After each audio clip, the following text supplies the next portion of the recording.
Voilà, c'est bon. Pardon, excusez-moi. Bonsoir. Bonsoir à tous. Bonsoir, bienvenue dans ce live du 10 décembre 2023, il est 17h43. Bonsoir. J'espère que vous allez bien. N'oubliez pas, bonsoir, n'oubliez pas votre machine, bien sûr. N'oubliez pas de prendre votre traitement, quel qu'il soit, de type pilule, par exemple. Ce genre de choses, hein, voilà. Ça faisait longtemps qu'on n'avait pas fait un petit reminder, de toute façon, de toutes les choses auxquelles il faut penser. Et moi, j'ai oublié d'étaler ma machine et je ne sais pas par quelle sorcellerie, je m'en souviens souvent au moment où je me dis... où je suis déjà en live, quoi. C'est dommage. Bon, si j'ai pu éviter de vous faire relancer une machine qui pue l'humidité, eh bien écoutez, mes malheurs n'auront pas servi à rien. Mes malheurs n'auront pas servi à rien. J'ai pas oublié de chaussettes au fond du tambour, bien sûr que non, bien sûr que non. Bienvenue à tous dans ce live, j'espère que vous allez bien, j'espère que vous passez un bon week-end. Aujourd'hui, on va faire deux trucs particuliers. On va élire le Game of the 10 Years sur les 10 dernières années, du coup. Pas le GOTY de cette année, on va se baser sur les 10 dernières années. Du coup, on va faire des petits sondages pour un petit peu voir quel est le GOTY de la commu sur les 10 dernières années. Et ensuite, on fera un live dessin. On fera un live dessin sur un thème que je vous donnerai quand on passera dessus. Et puis voilà, un beau programme. Est-ce que la musique sera pas trop forte par hasard? Je pense que si. Voilà. Bien sûr, on ne spoilera pas hein, pour les GOTY et tout machin. Ne spoilez pas quoi que ce soit ou quoi. Vous répondrez juste ça ou ça, quoi. Qu'est-ce que je voulais dire? Le live d'hier m'a trop amusé. Je me suis trop marrée. C'était trop bien. J'ai passé un trop bon moment. Je suis désolée, on n'a pas joué à Mario Wonder du coup. Mais bon, on a raconté plein de conneries. C'était pas mal aussi, franchement. Hop, je m'installe avec le plaid. Trop bien le live des avis éclatés. Je suis prêt. Let's go, Taka. Let's go. Merci Ivelios, merci beaucoup pour le 18e mois de sub, merci beaucoup, merci Phronopsis, merci beaucoup pour le 21e mois, Mianko pour le 5e mois de sub, Bloblux pour l'année de sub, merci beaucoup, merci Bulgrose également pour le 20e mois, Laïsil pour le 10e mois de sub, merci beaucoup, merci beaucoup. Le chasing était cool, franchement je me suis bien marrée, vous m'avez bien fait rire, on s'est bien fait rire mutuellement, c'est l'essentiel. Nouvelle émote, by the way. Nouvelle émote, alors je suis très contente parce que la vie est faite de petits riens finalement, hein, de petites choses qui nous rendent heureuses. Et cette petite chose qui me rend heureuse, c'est que Twitch a augmenté le nombre de slots disponibles pour les émotes animées. Donc avant on était limité à 5 et maintenant je suis limité à 10. Et il y en aura encore plus pour les T2 et les T3. D'ailleurs je n'ai pas d'émote pour les T2 et les T3, ce qui est un petit peu dommage, mais bon voilà. Et voilà. Et il n'y a pas de ref, hein, c'est juste, alors c'est toujours la même personne qui fait mes émotes maintenant, c'est Abby Daisy. Et Abby Daisy m'a proposé, elle a fait toute une salve d'émotes de ce genre. Et salve ou slave? Slave, c'est un habitant des pays slaves. Salve, c'est... Ouais, j'ai tendance à confondre les deux mots. Une salve, oui, donc.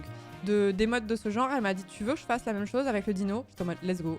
Voilà. Il n'y a pas de ref particulière à une référence sombre du stream ou ce genre de choses. C'est juste, je la trouve débile et du coup ça me fait beaucoup rire. Le petit angle bounce. Voilà. Le spam me fait rire. Donc voilà, donc il y a une nouvelle émote animée et du coup il y en aura sûrement aussi d'autres puisque les slots ont augmenté. Normalement on était limité à 5, maintenant ça passe à 10 pour les tiers 1 en tout cas. Il y a des slots supplémentaires pour les T2 et les T3 comme je vous disais juste avant. Mais du coup ça va permettre de rajouter des émotes animées et en vrai je suis hyper contente parce que j'étais un peu en mode merde, j'ai d'autres idées mais je peux pas les rajouter parce que j'ai pas des slots et à l'infini. Il était incompréhensible de supprimer le angle dance, bien sûr, qui est l'émote que vous préférez en plus, hein, d'ailleurs, selon les stats Twitch en tout cas. Impossible de supprimer le angle vroom, bien sûr, qui est, moi, l'une de mes préférées pour le coup. Si ce n'est ma préférée d'ailleurs. Le angle pet pour Oliver, impossible. Et le angle leurre que je l'aime beaucoup. Du coup, je me suis dit, bon, bah le dernier, il va sauter, tu vois, mais j'ai d'autres idées, quoi. Tom Nook est mort, mais non, Taka, Tom Nook n'est pas mort. Pas à ma connaissance, en tout cas, Candice News. Merci beaucoup, Nimela. Merci beaucoup pour le 7e mois de Prime. Merci beaucoup. Merci beaucoup. Merci Booby Master pour le 2e mois de Prime également. Merci beaucoup. Ouf, il est là, sinon révolte. Non, j'ai d'autres émotes. Je suis arrivée à ma limite d'émotes fixes que je peux uploader. En tout cas, en tier 1. Et il y en a qu'il faudra que je tège, mais celle-ci, c'est pas la plus prioritaire parce qu'il y en a d'autres qui sont moins utilisées et que je vais faire sauter encore avant. Voilà. Après, je pourrais avoir de nouveaux slots d'émotes, mais ça demande d'avoir quasiment... En fait, je vous réexplique et vous êtes au courant pour la plupart, mais je sais qu'il y a plein de gens qui sont pas au courant. En fait, le nombre de slots d'émotes qu'on a disponibles est relatif à notre nombre de points d'abonnés. Et du coup, bah, plus t'as de subs, plus t'as de slots disponibles. C'est pour ça que sur les petites chaînes qui n'ont pas forcément beaucoup d'abonnements et beaucoup de viewers, vous voyez qu'il y a moins d'émotes que sur des chaînes comme Kameto, Gotaga, Zera ou ce genre de personnes. Et du coup, c'est vraiment très lié au fait qu'il y a un certain nombre de points d'abonnés en question. Et moi, le prochain palier, il est extrêmement haut. Donc avant que j'arrive à débloquer un nouveau slot, ben, on a le temps d'y parvenir, quoi. C'est de l'ordre, je crois que c'est 3400, je crois, un truc comme ça. 3400, donc bon. Il y a dû y avoir un record de sub à un moment donné qui a bien fait monter les paliers. Et puis maintenant, let's go, quoi. Merci beaucoup Blackheart, merci beaucoup pour le 27e mois. Merci Latnel pour le 27e mois. Merci beaucoup de 27 mois, merci beaucoup. Merci Celle sur mes frites, merci beaucoup pour le sub. Bienvenue dans la communauté. Merci Petit Biscuit au gingembre pour le 20e mois. Merci Rainbow pour le 28e mois. Je vais y arriver. Merci beaucoup et merci pour le train de la hype. Merci beaucoup. Je trouve ça bête comme système, mais en fait, c'est pas bête. C'est... Si on se place d'un point de vue de Twitch, le but de Twitch, c'est que plus les gens sub et plus Twitch touche de l'argent, etc. Donc il faut qu'ils fassent des espèces de milestones, des espèces de paliers pour inciter de plus en plus à la consommation, en fait, tout simplement, quoi. Donc voilà, après, il y a déjà 40 slots d'émotes, c'est déjà quand même pas mal, tu vois. Enfin, dans mon cas, moi, j'en ai 40. Donc, tu mets pas tes émotes followers? Non, il faudrait que je le fasse, d'ailleurs. C'est prévu. Tu as une vague idée de quelles émotes tu pourrais faire disparaître? Bah, je vais tège, je pense, à terme, je vous l'avais déjà dit, mais le angle 4 avec les oreilles de chat, vous l'utilisez jamais. Le O, je pense qu'il va tège aussi. Mais en fait, les émotes que je vais virer, c'est celles qui sont pas utilisées, en fait. Jamais je vais virer un angle love ou un angle GG ou ce genre de choses, quoi. Oh non, vous dites ça, vous l'utilisez jamais, le angle 4.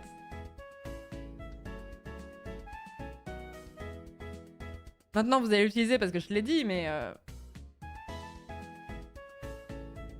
Pareil, le corgi aussi, il va virer aussi. Mais écoutez, en fait c'est marrant, vous êtes vraiment attachés, vous êtes des conservateurs sur cette chaîne finalement, mais pas que sur la mienne, parce que généralement, quand n'importe quelle personne change de décor ou change de DA, donc de tout ce qu'il y a autour, là, tout l'habillage visuel et tout ça, vous êtes toujours en mode « Oh non, ça perd mes habitudes et c'était mieux avant !»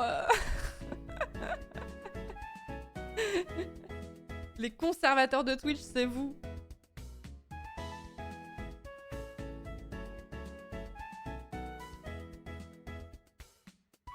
Oui, mais de la mettre super haut alors qu'il y a des petits streamers qui ont des super DA et qui sont limités. Bah en fait, le truc, c'est que moi, mon palier, il est à 3004, mais parce qu'en fait, j'ai passé les paliers d'avant. Et en fait, je sais plus, il faudrait retrouver émoticône Twitch point d'abonnement. Hop. C'est juste à un moment, j'ai dû avoir un record de sub. Alors, je sais pas quand est-ce que c'était, mais j'ai dû avoir un record de sub qui m'a fait passer les paliers précédents, en fait. Emplacement d'émoticône. Préféré le précédent panier d'Oliver personnellement. Lui, je crois qu'il préfère celui-là. Hein. Ouais, alors si on compte pour les partenaires, donc déjà c'est pour les gens qui font en moyenne 75 viewers et plus, un statut particulier que la plupart des streamers sur cette plateforme n'ont pas. Regardez, hop. On a des paliers. Genre si t'es partenaire et que t'as 10 slots d'émotes de base, moi j'en ai 40, donc ça veut dire voilà, que le dernier palier que j'ai passé c'était 3002, mais avant c'était, vous voyez, ça a augmenté de 2000 en 2000. Donc en fait le palier il est super haut, mais parce que enfin, le but c'est de... La logique de ce genre de plateforme, c'est que tu aies une espèce de te pousser à avoir une croissance exponentielle constante. Ce qui n'est pas forcément un objectif pour tout le monde. Les 23 émotes de mon côté, j'ai jamais eu plus de 100 subs, en vrai ça va. C'est bien 23 émotes déjà. Il y a de quoi faire hein, quand même. Point d'abonnés égale 1 sub. Non, c'est plus chiant que ça. C'est plus chiant que ça. Franchement, c'est un peu obscur pour les gens qui sont pas vraiment dans le truc. Un sub tier 1, ça donne 1 point. 1 point d'abonné. Un sub tier 2, ça donne 2 points d'abonnés. Et la subtilité, c'est que le sub tier 3 va donner 6 points d'abonnés. Donc, mais bon, l'extrême majorité des subs sur cette chaîne ou sur un autre, c'est toujours des sub tier 1 en général. Hein, ou des primes.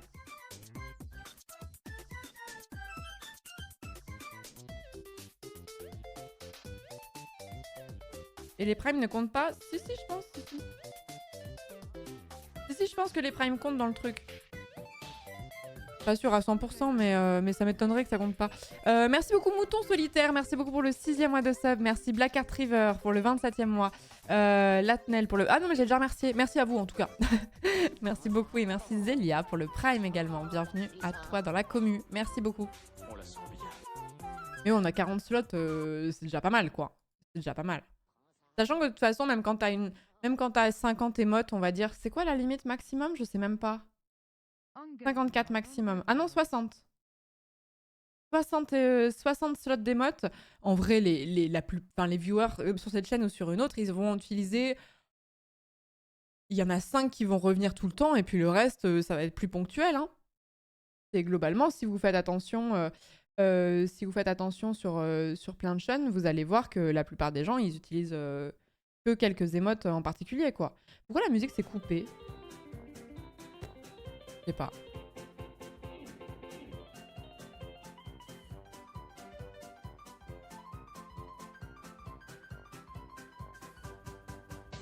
Pour les utiliser sur de petites chaînes Twitch, beaucoup trouvent tes émotes super mignonnes, c'est gentil. Je suis toujours très contente de les voir ailleurs aussi. Je ne comprends vraiment pas le système de Twitch, sur quel plan? Parce que je sais qu'il y a plein de choses qui sont obscures, c'est pour ça que je rappelle des choses qui sont évidentes pour plein de viewers, mais comme il y a des gens qui découvrent la plateforme tout le temps, il y a plein de gens qui découvrent des trucs. C'est comme les sorts sur Baldur's Gate 3, t'en as 50 mais t'en utilises 2. C'est un peu ça, oui. C'est un peu ça. Les subs, c'est un abonnement payant à une chaîne qui te permet d'accéder à certaines fonctionnalités du type avoir accès à des émoticônes, notamment, ne pas avoir de pub sur la chaîne et tout ça, et soutenir le streamer financièrement. Il faut plus les gens qui sub à une chaîne, qui prennent un abonnement, c'est pas... Le profil de la personne qui prend ça pour les émotes, il est assez rare en réalité. Hein. Il existe, hein, mais il est assez rare.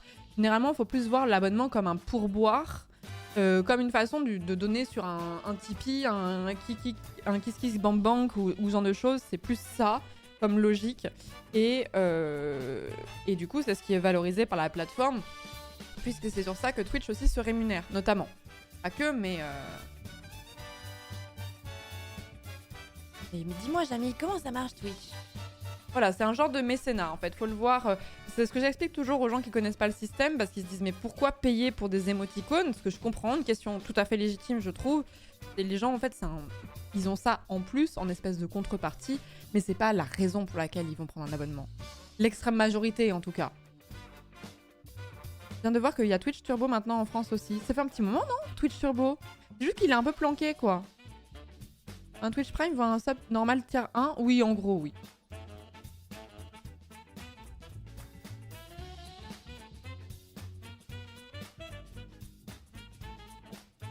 Ouais, c'est le chapeau de l'artiste de la rue, voilà, c'est à votre bon cœur. Et moi, dans ma logique, si vous subez, tant mieux, mais il n'y a pas de différence de traitement entre les gens qui ne s'abonnent pas et les gens qui s'abonnent, dans le sens où tout le monde peut parler sur le chat, tout le monde accède au VOD, et ce genre de choses. Ouais, c'est quasiment 12 € le mois, le Twitch Turbo. Mais c'est pas nouveau, ça existait depuis un petit moment, non? Ou alors, à moins que les gens qui avaient Twitch Turbo utilisaient un VPN, mais je suis un peu étonnée. Il y a beaucoup de gens qui aiment pas que les streamers mettent les VOD en sub only, mais je trouve que c'est un moyen de leur donner un avantage en plus. Oui, et en fait, j'ai un peu bougé d'opinion là-dessus, dans le sens où si tu uploads tes VOD sur une chaîne de replay assez rapidement derrière, je me dis, bon, is ok encore, tu vois. Oh ouais, c'est très vieux Turbo, ouais. Et un Prime, c'est quoi? Un Prime, c'est un abonnement, mais qui est un peu particulier parce qu'il fait partie du package. Twitch appartient à Amazon. Et Amazon a le service Amazon Prime qui met en avant... Putain, on dirait que je suis en pub pour Amazon, c'est terrible. Amazon, dans Amazon Prime, il y a plusieurs services. Il y a la livraison qui est plus rapide quand vous commandez quelque chose sur Amazon, et il y a le service de VOD, de replay, comme Netflix quoi, enfin le Netflix d'Amazon quoi, qui a pas le même catalogue exactement que Netflix. Et quand vous avez Amazon Prime, vous avez un sub gratuit en plus de ça, qui se renouvelle tous les mois et que vous mettez sur la chaîne de votre choix. Et du coup, nous, ça nous fait une rentrée d'argent, mais les gens ne dépensent pas. C'est un abonnement gratuit en quelque sorte, même si vous payez Amazon Prime de votre côté, mais pour d'autres choses que juste le sub. C'est clair ou pas ce que je raconte? J'ai l'impression que plus je donne de détails et plus c'est confus.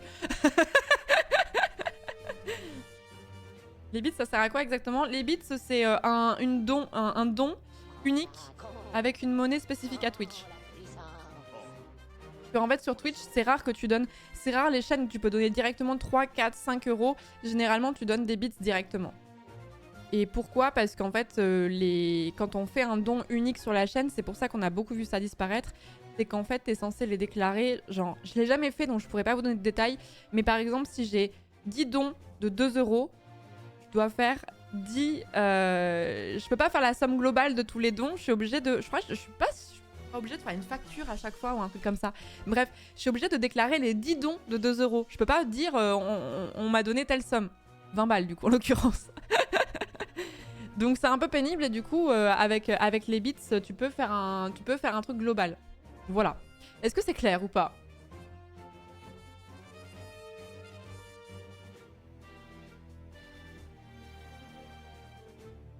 En gros, la plupart des fonctionnalités de Twitch sont des pourboires. En fait, le Twitch, dans sa très grande majorité, est une utilisation gratuite. De la même façon que quand vous allez regarder un YouTuber sur YouTube, vous ne payez pas pour regarder ses vidéos, dans l'extrême majorité des cas.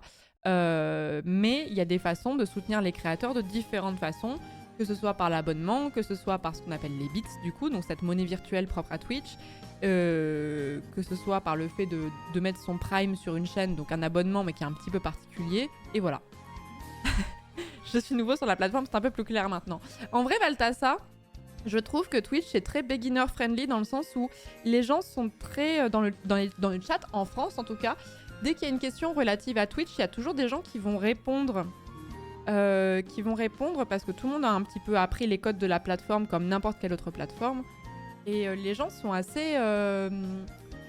sont vraiment sympas de ce côté-là. Pour ça que je vous dis toujours, quand vous comprenez pas un terme que j'utilise, parce que j'ai l'habitude de baigner là-dedans tout le temps, et que la plupart du chat me comprennent, n'hésitez pas à poser une question, genre jamais... que ce soit ici ou ailleurs, en vrai, j'ai jamais vu quelqu'un mal réagir en mode quoi, tu demandes ce que c'est qu'un prime, mais t'es où, t'habites où, enfin t'es qui pour demander ça et tout. J'ai jamais vu ce genre de réaction. Et les tiers, c'est quoi exactement? On est en FAQ Twitch, ça me fume. Les tiers, ce sont...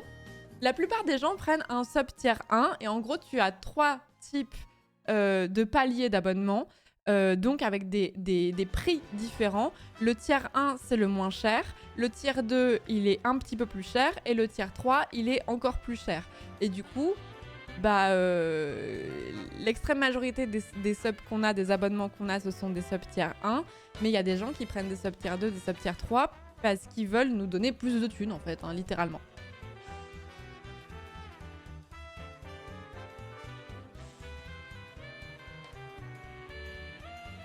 Le nom de la VOD YouTube est trouvé au moins.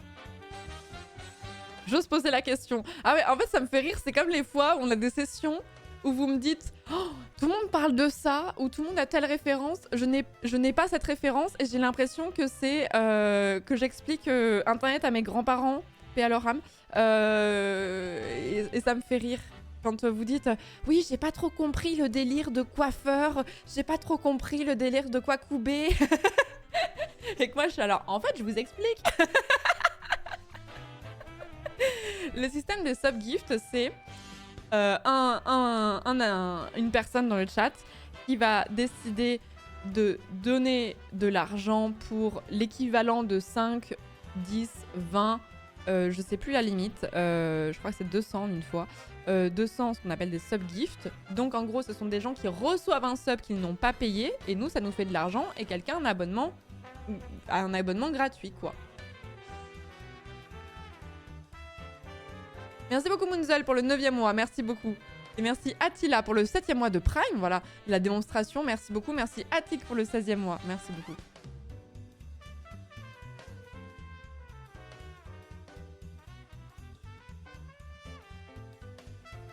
Depuis que je n'ai plus Twitter, ton stream est ma principale source d'infos sur la culture internet. Faudrait qu'on se fasse une session tous les dimanches soirs. Cette semaine, ce qui s'est passé sur le web. Qui reçoit? Nous, en fait, quelqu'un donne, quelqu'un décide dans le chat d'offrir 5 subgifts sur ma chaîne. C'est 5 subs que j'ai en plus, donc je touche l'argent sur ces subs-là.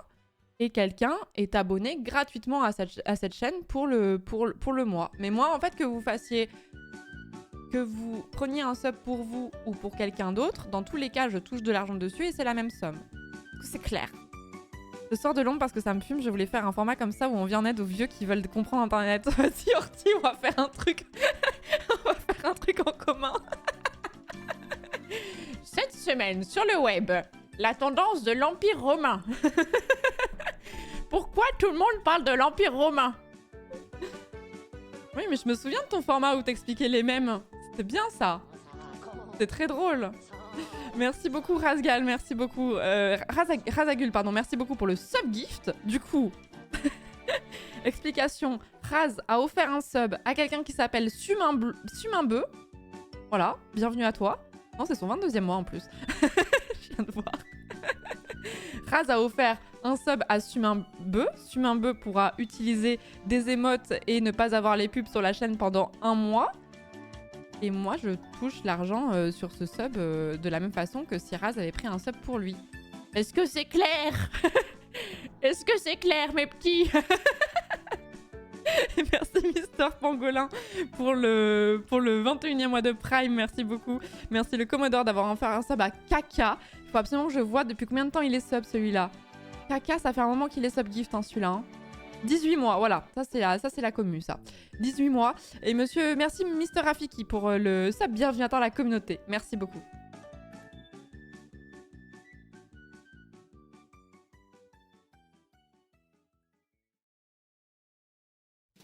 Il y a beaucoup de choses à savoir sur Twitch, il y a même des trucs que j'ai pas en tête en vrai. Hein. Mais dites-vous juste que sur tout ce que vous nous donnez, Twitch prend sa commission plus ou moins importante et que du coup on ne touche pas tout l'argent que... Un sub ça coûte 3,99€, donc 4€. On ne touche pas les 4€, il y a une commission qui est prise par Twitch, mais du coup c'est une grosse partie de nos revenus. Ça dépend à quel point pour certains c'est la quasi-intégralité de leurs revenus quand ils ne font pas d'OP.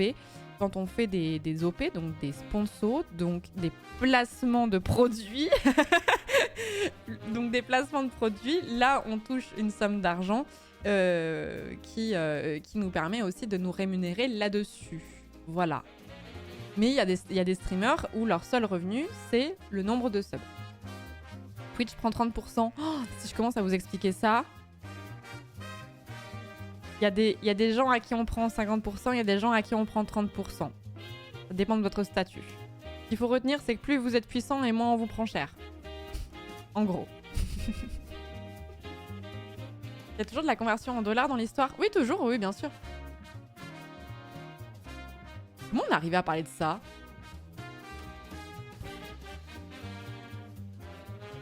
Et pourquoi des gens comme MV n'ont plus rien à faire des subs? Parce que MV explique que il a régulièrement des sponsors, donc des placements de produits. C'est quelqu'un qui pèse beaucoup sur la plateforme, donc on va souvent le voir pour faire des sponsors. Et du coup, il arrive à gagner sa vie très correctement en faisant juste des sponsors. Là où moi j'ai pas des sponsors tous les mois par exemple, donc ça me rassure d'avoir un nombre de subs. Et du coup, je peux pas dire que je me fous de mon nombre de subs, ce serait faux, tu vois. En fait, faut voir les subs comme une espèce de filet de sécurité pour beaucoup de gens et des sponsors éventuellement en plus. Mais ce que je vous explique, c'est que le fait d'avoir un nombre de subs qui est confortable me permet de refuser des placements de produits qui ne me plaisent pas. Si j'étais à 100% sur Twitch et que j'avais 200, 300 subs, ce ne serait pas suffisant pour vivre. Et du coup, je serais peut-être obligée d'accepter des sponsors qui ne me plaisent pas parce que financièrement, je ne pourrais pas faire autrement. Vous voyez, c'est pour ça que je suis toujours plus dure sur certains... Enfin, il y a des placements de produits que je trouve infâmes. Et je trouve que ce n'est pas juste de reprocher à quelqu'un qui vit du stream, voire qui est très gros sur la plateforme, de la même façon qu'un tout petit streamer qui a moins le choix, en fait, qui a moins la possibilité de choisir. Si, je suis à 100% sur Twitch, si. En général, il faut combien de sponsors dans une année pour être bien financièrement? Ça dépend de trop de choses. Ça dépend si t'as une équipe, est-ce que t'as des salariés à ton compte. Ça dépend de là où tu vis. On n'a pas tous besoin. Et des gens, avec 800 balles, ils s'en sortent dans le mois. Il y en a où si tu vis en région parisienne, c'est impossible.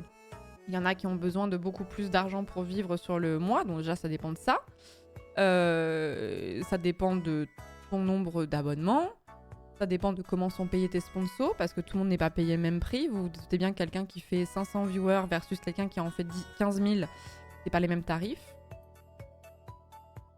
Donc ça dépend. Ça dépend beaucoup si tu fais des projets coûteux aussi, par exemple.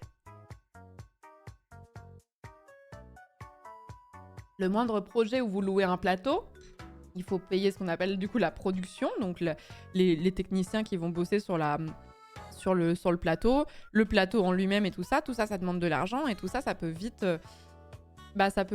être un gros poste de dépense. Là où mon setup actuel, c'est chez moi, tant que je paye mon loyer, ça me coûte pas de l'argent par l'électricité et la connexion internet, mais vous avez compris quoi. Je dois pas louer. J'ai pas une régie derrière qui est cachée, quoi.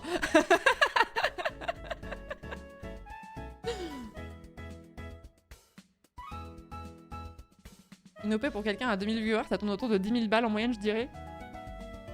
Non. Non. Je te le dis, c'est non.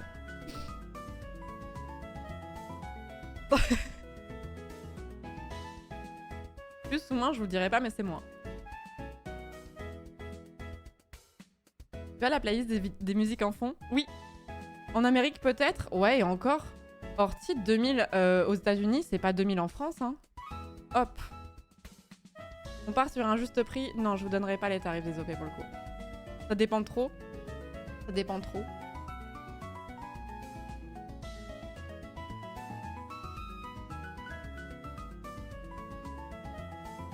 Il y a trop de variables. Je te jure que les Américains ils gagnent bien plus que nous. Ah bon?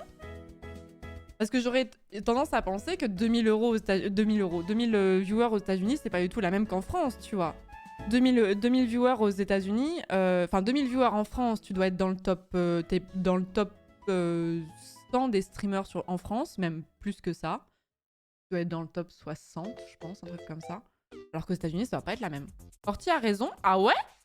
Non, mais je mets pas en doute, c'est juste que je suis étonnée.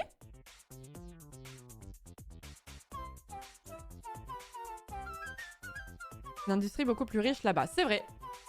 C'est vrai, c'est vrai. Vraie question, pourquoi les streamers disent pas combien les OP rapportent? Il y a une loi qui l'interdit ou il y a un contrat à signer qui interdit de le dire? Tu as des clauses dans les contrats qui peuvent être soumis à confidentialité, tout à fait. Et aussi de la même façon que, en fait, on ne demande pas... Il y a plein de gens autour de nous à qui on ne demande pas combien ils touchent sur tel ou tel truc. Et du coup, enfin...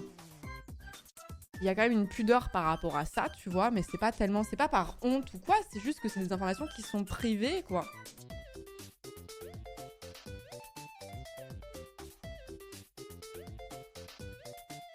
Après, plus la population est grande, plus il y a de produits et marques à vendre, non? Je sais pas, parce que les marques qui sont ouvertes à Twitch, elles sont quand même plus limitées qu'à la télé, tu vois, mais... Et voilà, et comment négocier? Et tout à fait, tu as raison, elle vieux, comment négocier si tu affiches tes tarifs, voilà. Vous savez, hein, ça peut vous paraître un peu froid et tout et brut de décoffrage, mais les OP, c'est de la négociation. Et de la même façon que je suis sûre qu'il y a plein de gens dans votre taf où vous avez des négociations sur des budgets ou ce genre de choses, c'est des informations que tu gardes de façon assez confidentielle pour pas abattre toutes tes cartes, tu vois.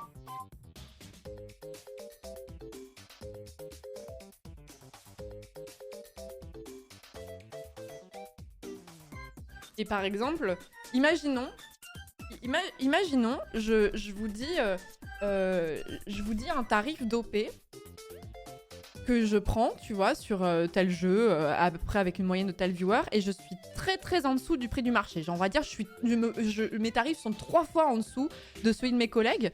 Toutes les marques, elles vont se dire, bah maintenant que c'est public, on donnera ça et c'est tout, tu vois. Vous voyez ?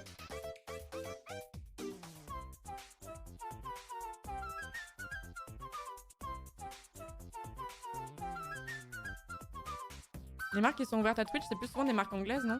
En tout cas, c'est plus simple dans des pays anglais d'avoir des OP, j'imagine. Peut-être, en fait, le plus gros hein, des gens qui sont... En fait, c'est pas des trucs de niche, mais ça va surtout être de l'high-tech et du jeu vidéo, et que les marques qui sont un petit peu en dehors de la culture high-tech, internet, etc., sont moins enclines à faire ça, même si YouTube, maintenant, vous voyez que, bon, bah... Maintenant, il y a beaucoup moins de limites, quoi.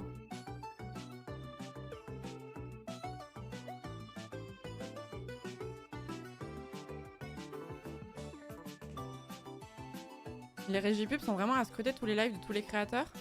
Non, mais si je balançais un tarif d'OP, tu peux être sûr que ça resterait pas entre entre quatre murs ici, quoi. Ce serait clippé, ce serait ressorti, c'est sûr, tu vois. Je suppose que vous parlez des tarifs entre streamers, non? Vous êtes curieux, hein? Oui. Beaucoup. Que les marques ont l'air de découvrir des fois. C'est un peu taquine, hein, mais des fois, il y a certaines marques, elles oublient qu'on discute entre nous, hein.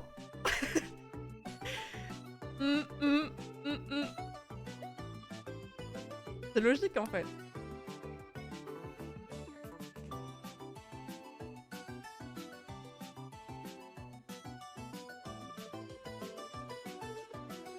Juste la question des audiences ciblées, etc. 500 viewers ultra spécialisés avec un fort pouvoir d'achat, c'est pas 500 viewers moins de 18 ans avec une pub pour un VPN. Exactement, oui, tout à fait. Ouais, tout à fait. Si on fait pas ça, parfois on se fait niquer. Non, enfin, si ça vous, enfin, je vous dirai pas dans les détails, mais il y a une très grande transparence là-dessus et c'est très agréable d'ailleurs parce que c'est pas un tabou en fait. C'est pas un tabou entre nous en tout cas. Mais après, j'estime que c'est pas forcément des informations qu'il y a à mettre sur la sphère publique, tu vois. Mais c'est même pas une honte où des gens diront oh, en France, on n'aime pas parler d'argent, etc. et tout. C'est pas vraiment ça, hein. Non, il n'y a pas de syndicat de streamers. Et je pense qu'il n'y en aura jamais.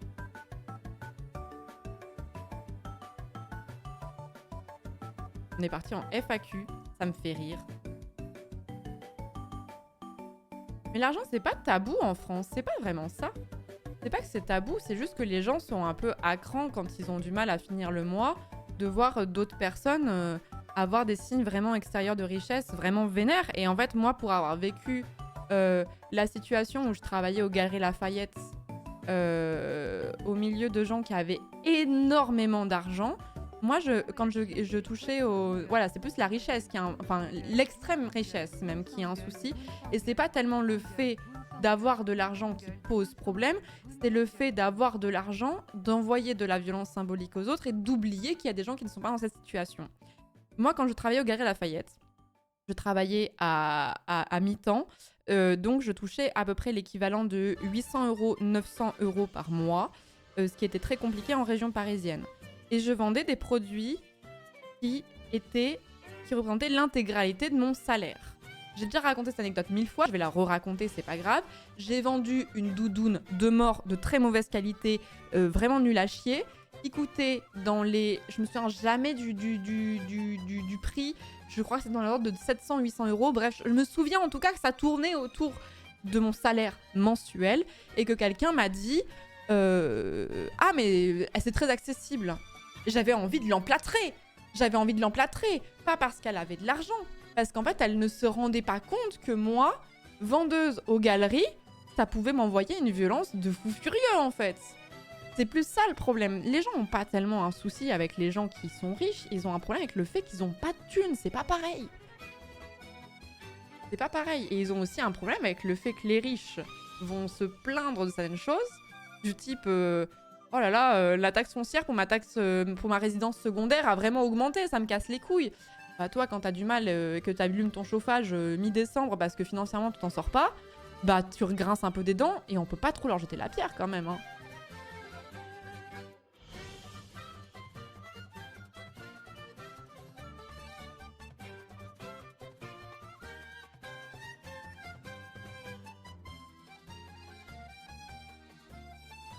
Je fais un sport de riche et c'est abusé des disparités de comportement des gens vis-à-vis du matériel. Ouais, ça m'étonne pas, Massio.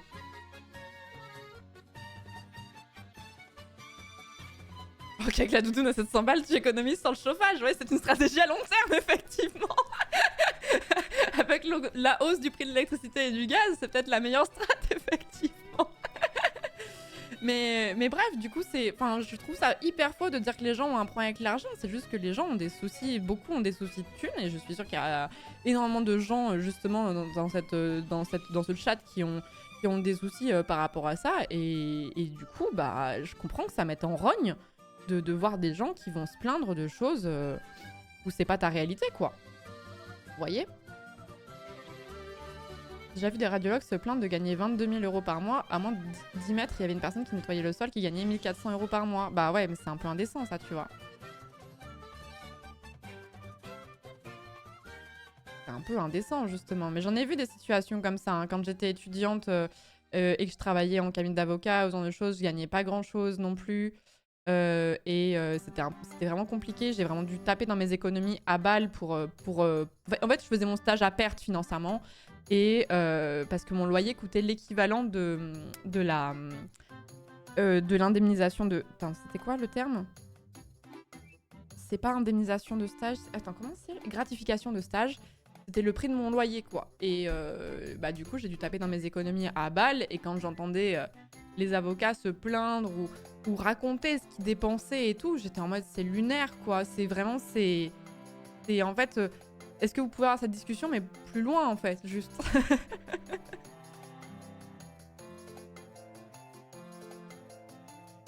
Les fameuses économies à balles, bien sûr.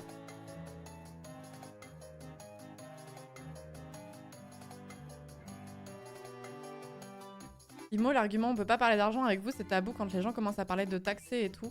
C'est la même chose que les gens qui disent on peut pas parler de racisme avec vous quand tu commences à leur parler de racisme systémique ou trucs du genre. C'est eux qui veulent pas parler d'argent au fond, pas nous. C'est vrai.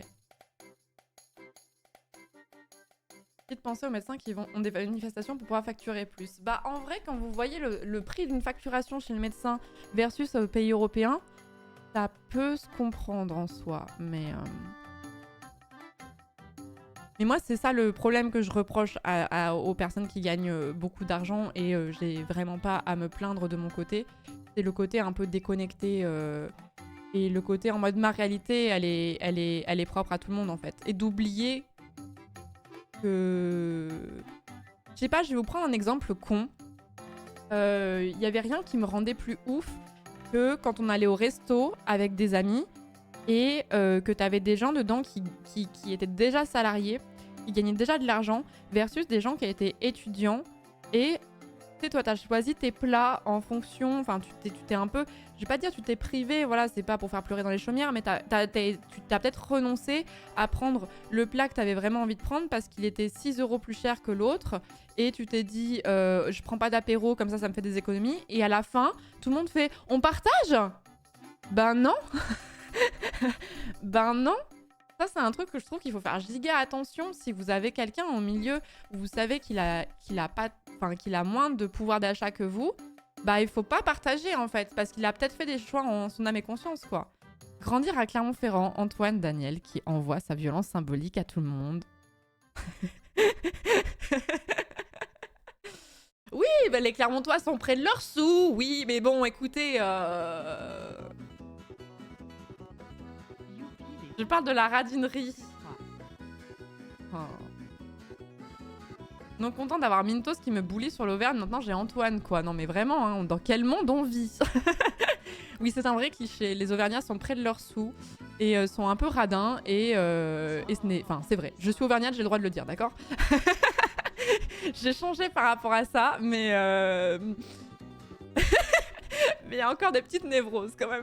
Merci Tesserac, merci beaucoup pour le 44e mois de sub, merci beaucoup, merci. Sirma Cartoon pour le 4e mois et également pour les combien Pour les 5 subgifts, merci beaucoup. Merci beaucoup, c'est très gentil.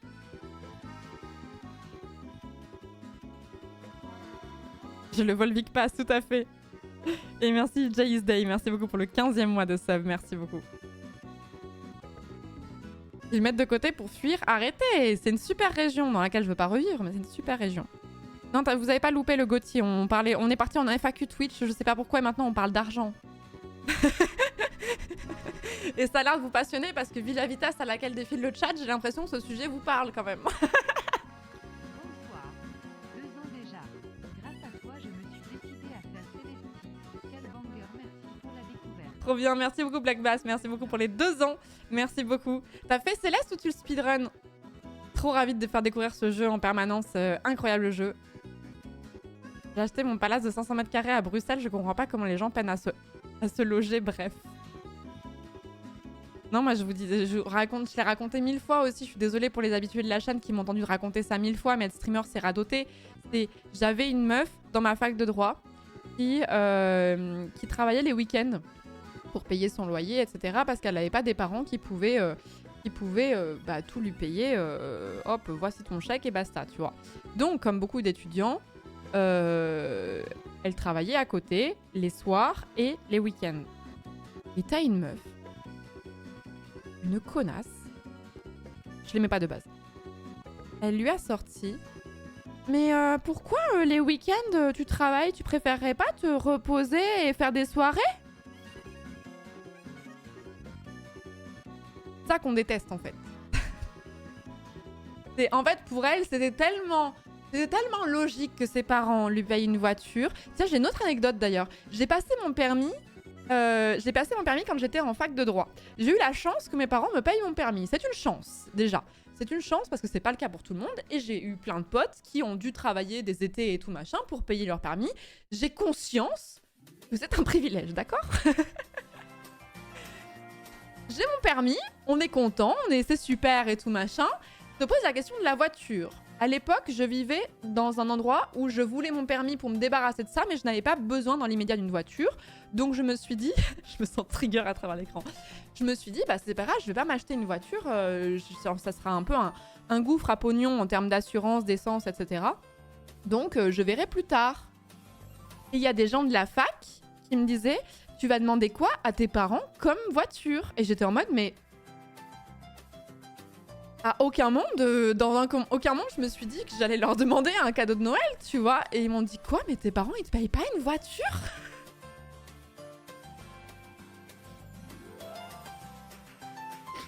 La honte de penser comme ça, la honte. Vraiment, je trouve que c'est trop la honte.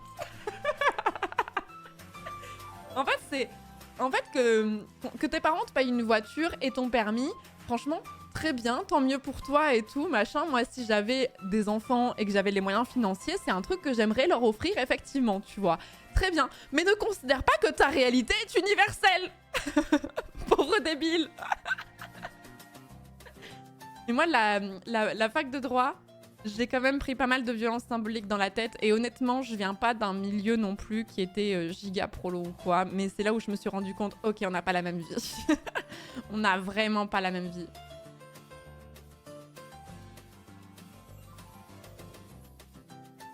Papa, maman, j'ai mon brevet de pilote d'avion SVP. Merci Solidwall pour le 22e mois, merci beaucoup. J'étais pas dans la fac, j'étais à Clermont. Une ville qui est plutôt à gauche. Une ville qui est... La fac de droit est plutôt à gauche. Et c'est pas la fac de droit où t'as les plus gros fils de bourge de la Terre. Hein. T'en as, hein. Mais si on compare à d'autres facs que je ne citerai pas, Assas, Aix-en-Provence... c'est pas le pire des pires, quoi.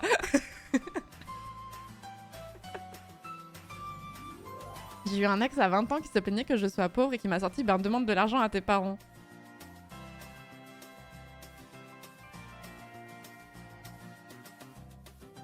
Tu tousses un peu, Florence prend une laine.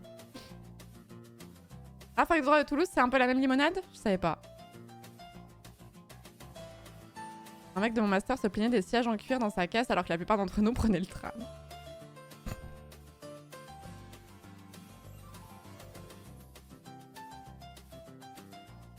Et en fait, ça, je pense que c'est une question d'éducation de toute façon, mais en fait, faut toujours partir du principe que genre, moi, quand j'ai eu mon permis, j'étais consciente que j'avais de la chance de pas avoir à le payer moi-même, tu vois, genre.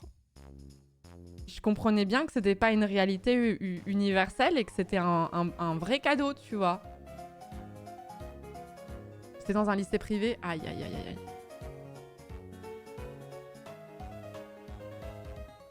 Une meuf de ma classe m'avait lâché à Noël, j'ai eu qu'un sac Louis Vuitton et un Mac. La pauvre. En plus, c'était la loose parce que le Mac il rentrait pas dans le sac Louis Vuitton, donc vraiment ça n'allait pas quoi.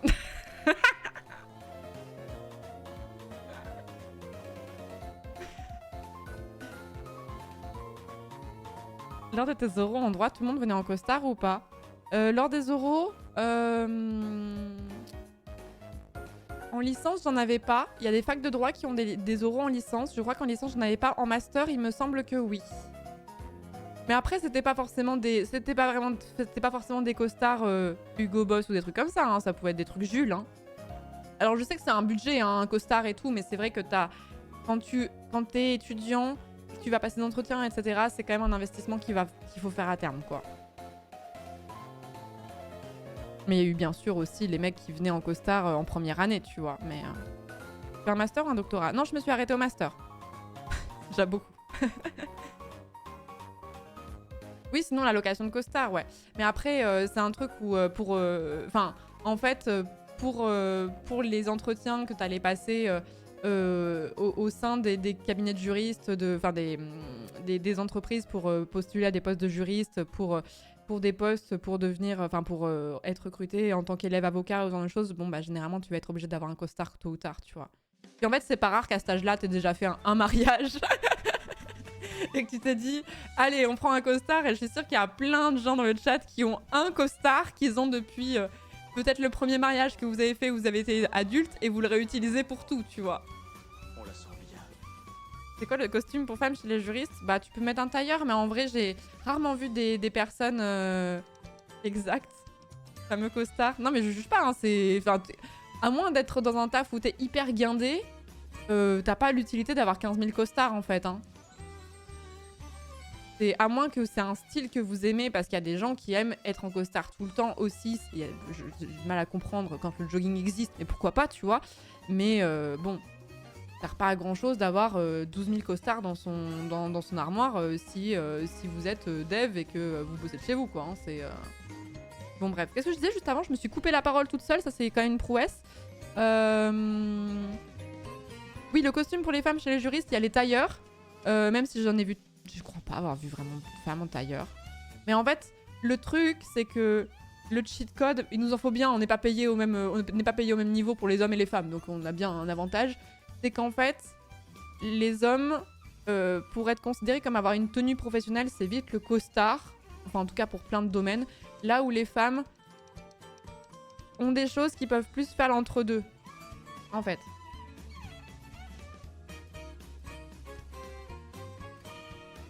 Moi, je me souviens que pour mes oraux, j'avais tendance à porter une espèce de chemise ou de blouse quand même, repassée ou ce genre de choses, mais du genre, bah t'as plein de robes qui peuvent permettre de faire un peu habillé et, sans que ce soit trop guindé et que tu puisses la ressortir pour des soirées ou ce genre de choses.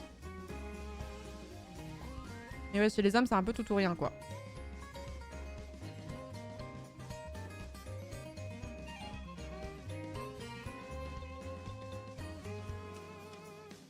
Un beau chemisier et un jean et c'est nickel.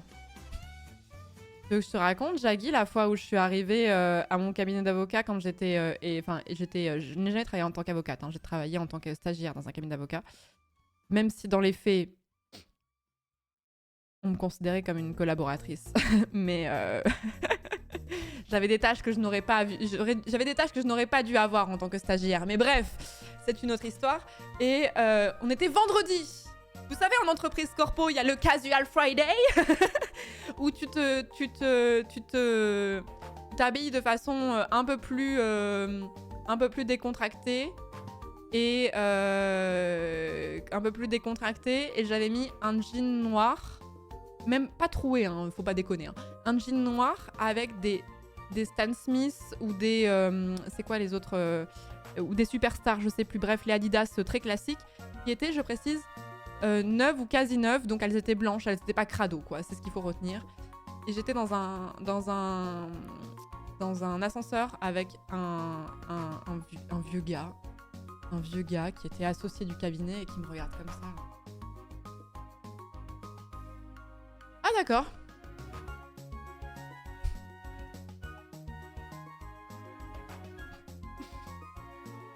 Allez. Allez.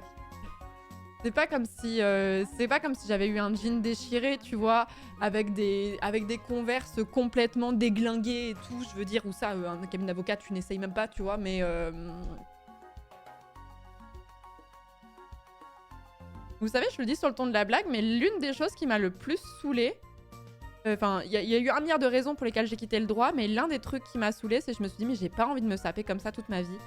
J'ai pas envie de porter des chemises tous les matins avec un pantalon bien coupé. En fait, il y a des fois où j'ai envie d'être un peu juste en mode jean t-shirt, quoi. C'est pas la raison qui m'a fait quitter, hein, je vous rassure. Hein. Mais au bout d'un moment, j'étais un peu en mode bon. Genre, je me souviens que je portais ce genre de chaussures. J'en ai déjà parlé, je radote. Voilà. Je portais des Richelieu quand j'étais en cabinet d'avocat. Donc les Richelieu, ce sont des chaussures, c'est un type de chaussures... Bah en vrai, c'est des chaussures de costume pour les hommes un petit peu. Hein. Ça ressemble à des chaussures de costume pour les hommes. Je vais vous montrer. Les Richelieu pour les femmes, ça va ressembler... Alors il y en a de toutes sortes. Ça va ressembler un petit peu à ça. Donc ça existe à talons notamment. Hein. Mais voilà. Donc ça c'était... Ah, je me demande si c'était pas exactement celle-ci d'ailleurs. Je portais des Richelieu vernis. Je me souviens, pour pas porter des Stan Smith, ce genre de choses. Donc des chaussures un peu habillées, mais qui étaient pas... Bon, c'est bon, on n'était pas en escarpin non plus. Hein. Vous faites pas un monde en mode tout le monde était en escarpin, Louboutin et tout ça. Hein. C'était pas le cas. Hein. Donc j'avais ça. Et en fait, ce sont des chaussures que je ne peux plus me voir en peinture, alors que je les trouve toujours belles, parce qu'elles me rappellent trop cette période de ma vie. Où quand je les enfilais, généralement, j'étais pas bien, parce que ça voulait dire que j'allais au cabinet d'avocat, quoi. En plus, je trouve ça joli comme type de chaussures, hein.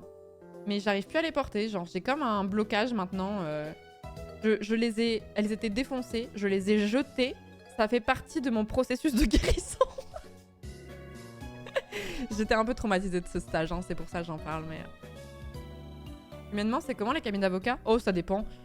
Ça dépend. Ça serait comme me dire, ça fait quoi de travailler dans une boîte avec des devs qui codent, tu vois, c'est pareil. T'en as qui sont hyper sympas, t'en as où c'est juste t'es un stagiaire corvéable à merci, t'en as d'autres qui vont prendre du temps pour vraiment prendre leur stagiaire sous le bras et tout. Enfin, il n'y a pas de... Il y a pas de... Il y a pas un mood. Pour nous, les généralités, bah, moi, le cabinet dans lequel j'étais, c'était des stagiaires corvéables à merci qui partaient après les avocats, qui fermaient le cabinet et qui mettaient les codes de sécu pour l'alerte, là, pour l'alarme. Donc ça, c'est complètement anormal. Un stagiaire ne doit pas se retrouver tout seul sur son lieu de travail. Et qu'on venait travailler les jours fériés, tu vois. Voilà. Mais je suis tombée dans un très mauvais cabinet d'avocat. Avec une très mauvaise associée.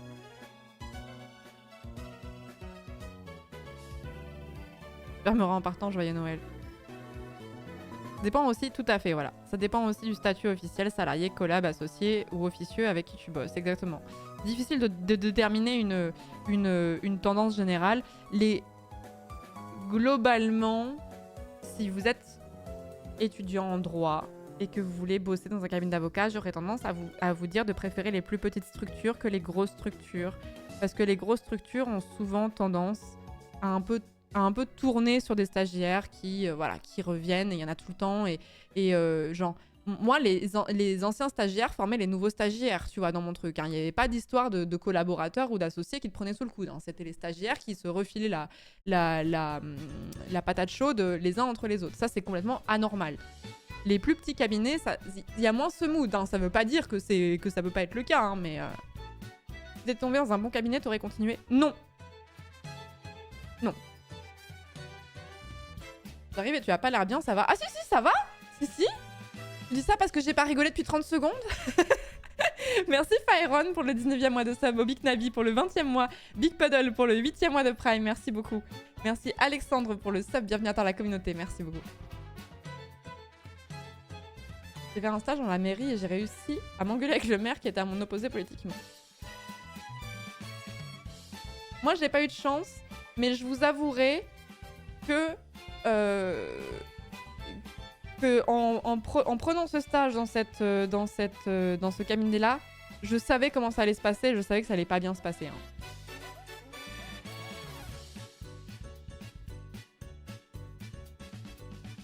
Mais le seul conseil... De toute façon, un bon conseil pour savoir si une entreprise, à quel point elle peut être un peu cursed ou pas, c'est de voir à quelle fréquence ils postent des annonces pour des stagiaires notamment. Le nombre de stagiaires recherchés peut être un très bon indice. Et en fait, le urgent stagiaire... Red flag de fou. Vous allez charbonner, les gars. Vous allez charbonner. Urgent stagiaire, ça ne fonctionne pas. Ce n'est pas possible.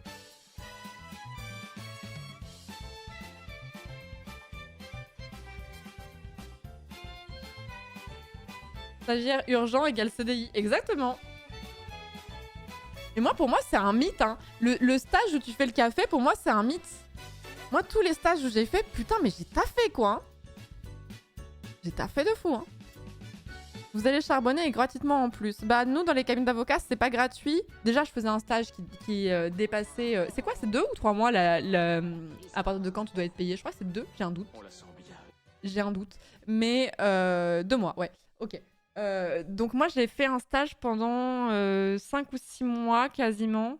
Donc c'était obligé d'être payé. Et alors, petit fun fact, ça vous dira long sur ce milieu... Même si je veux pas jeter tous les avocats sous le bus, c'est not all lawyers, il y en a des biens, tu vois. Mais les gratifications, il y a des gratifications minimum pour les stages. Quand tu travailles en cabine d'avocat, c'est plus... c'est plus... les minima sont plus élevés que dans les autres branches parce que les avocats ont trop abusé du recours aux stagiaires. Ça en dit long quand même. Hein. C'est pour ça que j'étais payée, je sais plus si c'était 700 ou 800 € quand j'étais payée dans mon cabinet d'avocat. Mais c'était ça. Et normalement, dans un stage classique, j'aurais été rémunérée de l'ordre de 600, je crois que c'était ça. Si Twitch n'avait pas fonctionné, tu aurais continué dans le droit? Non. Non. Jamais autant travaillé qu'en service civique. Ouais, c'est un peu la même... J'en ai pas fait. Mais c'est un peu la même limonade, les services civiques en général. Hein.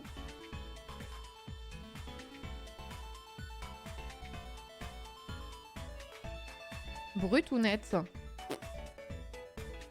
pur. 450 aujourd'hui, le minimum, c'est ce que j'ai eu. Ah ouais, c'est si peu que ça? Je croyais que c'était un poil plus quand même. Hein. En stage M2, j'étais à genre 550.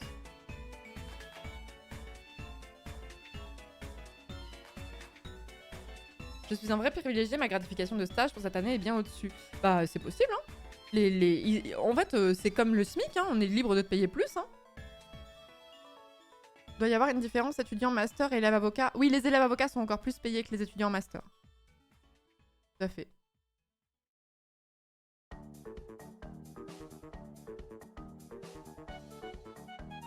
Il y a 10 ans, c'était 436 €.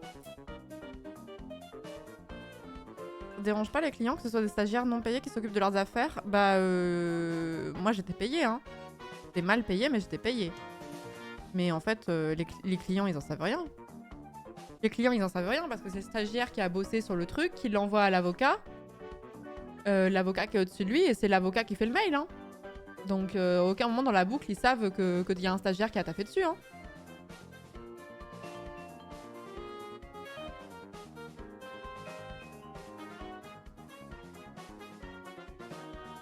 Le stage que j'ai fait, c'était après des concours et pour la titularisation fonctionnaire, je combattais avec tous les autres stagiaires. Ouais, ça, c'est un enfer aussi. Hein. J'ai eu des potes qui m'ont raconté ça là. Oh là là.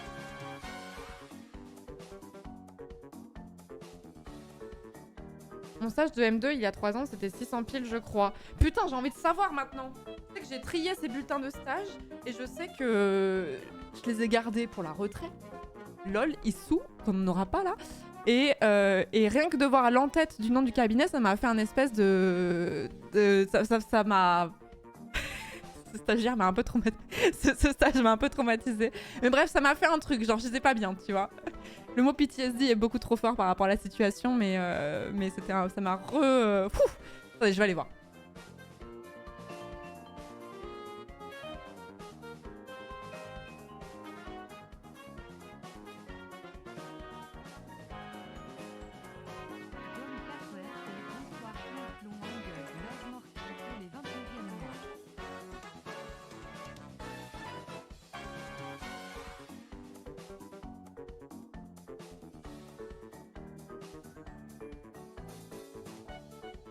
On est un vrai adulte ou pas là? On trie ses papiers là. On trie ses papiers de bulletins de salaire avec des pochettes colorées. Alors attendez, je vais faire en sorte qu'il n'y ait pas d'informations confidentielles qui sortent.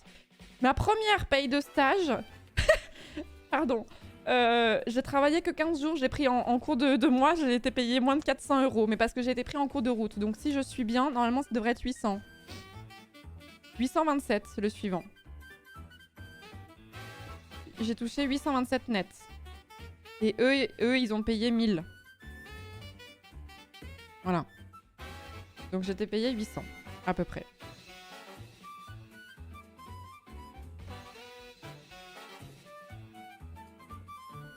Pour un plein temps? Oh, my sweet summer child. Ah, si seulement j'avais bossé 35 heures dans ce... C'était pas un plein temps, c'était un double temps.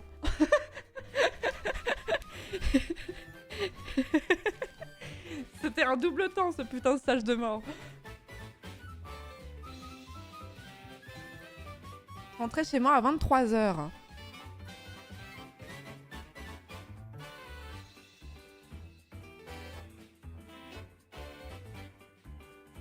Un mi-temps, 12 heures par jour, voilà. C'était un très plein temps.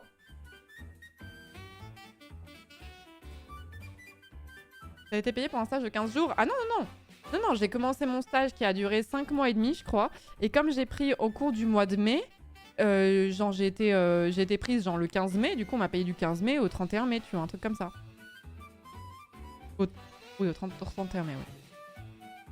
Tu fais combien d'heures par semaine? Oui.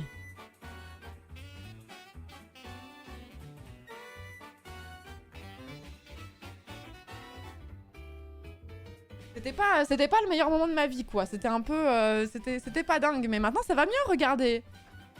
Mais du coup, c'est pour ça que ça me rend ouf, les gens qui disent les stagiaires, c'est payé à rien foutre et genre de choses. Je suis un peu en mode, on n'a pas eu les mêmes stages, quoi. Tu penses faire des stages de 2 semaines, 1 mois en L1, ça peut être utile? Ah oui, oui, de fou. Oui, oui, de fou. C'est pas indispensable pour être pris dans des masters et trouver des stages plus tard, mais en fait, ce ne sera jamais du temps perdu.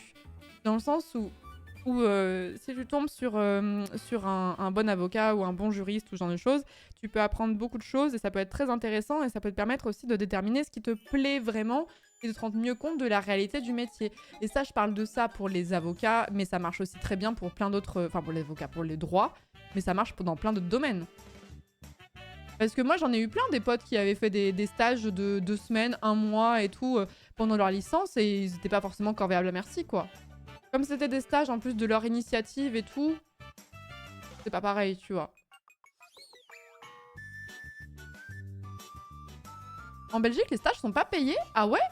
Même si ça dure 6 mois? Mais ça doit être la fête du côté des employeurs. Faire un stage en Belgique. Pas obligatoire? Ah ouais?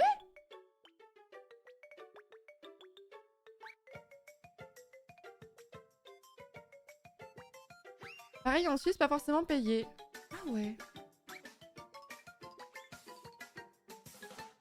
Bah nous c'est le cas, mais au-dessus de 2 mois, tu es obligé d'être rémunéré. Ça veut pas dire qu'il n'y a pas des filous qui font pas 2 fois 2 mois, hein, mais... En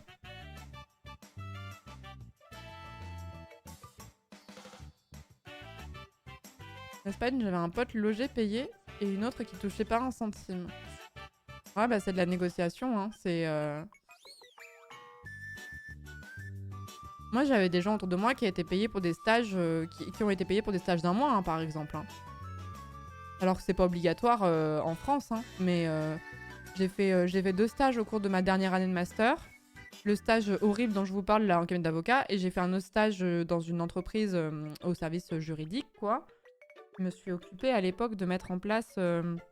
c'était le moment où il y avait la fusion entre le comité d'entreprise et le CHSCT, donc le truc qui s'occupe de l'hygiène, etc., de la sécurité des salariés et tout, qui a fusionné en ce qu'on appelle le CSE, Comité social et économique. Et moi, je me suis occupée, c'était pile la réforme, et je me suis occupée de faire cette réforme-là.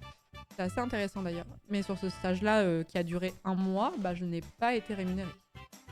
On m'a même fait la remarque à la fin que j'aurais quand même pu amener des macarons, je me souviens. Je voulais déjà quitter le droit à ce moment-là, et tous ces trucs-là ne faisaient que mettre un clou dans le cercueil de...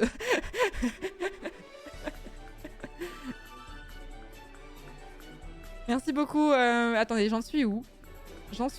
Merci Fyron pour le 19e mois. Aftmoon pour le Prime, bienvenue dans la communauté. Merci Caligulia, merci beaucoup pour le 5e mois. Augustin pour le 29e mois. Jalvan pour le 25e mois. Et Metalbolic, merci beaucoup pour le 9e mois. Merci beaucoup. L'audace des types. Un peu, hein. Merci beaucoup sur Ricard, merci beaucoup. Putain, c'est beaucoup ça, dis donc. Merci beaucoup pour les combien? Pour les 3333 bits. Merci beaucoup, c'est beaucoup. En plus, c'est raccord avec les 3 ans de sub. Merci beaucoup sur Ricard, c'est très gentil, merci beaucoup, c'est très généreux. Ouais, ils s'attendaient à ce que je leur offre, que j'arrive. En fait, à la base, j'étais... Une anecdote de merde, mais en fait, je rentrais chez moi entre midi et 2 sur ce stage-là. Et tout le monde savait que je partais... Enfin, tout le monde savait. Les gens savaient que je partais ce jour-là. Et j'étais arrivée le matin et je me suis dit, bah, je ramènerais des trucs, genre un gâteau pour l'après-midi, tu vois. Et du coup, bah, le matin, je suis arrivée sans rien parce que je me suis dit, je repasse chez moi entre midi et 2 et je vais chercher le truc. Et en fait, le matin, il y a le patron qui passe, qui a été extrêmement condescendant. Et je me souviens qu'il avait été sexiste à mon encontre, mais je me souviens plus de ce qu'il m'a dit. Mais voilà. Et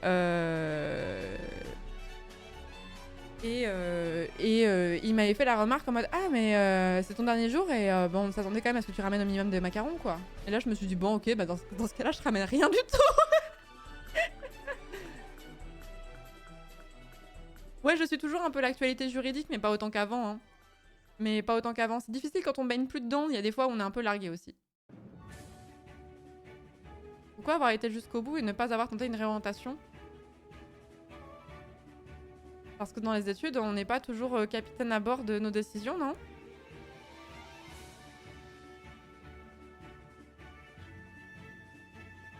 Hors-jeu.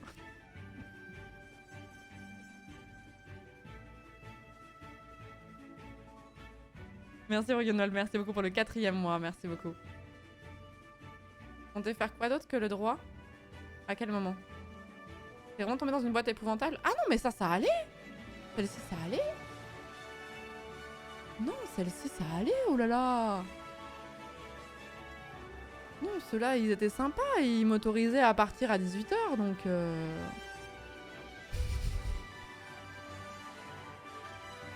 C'était des gens bien.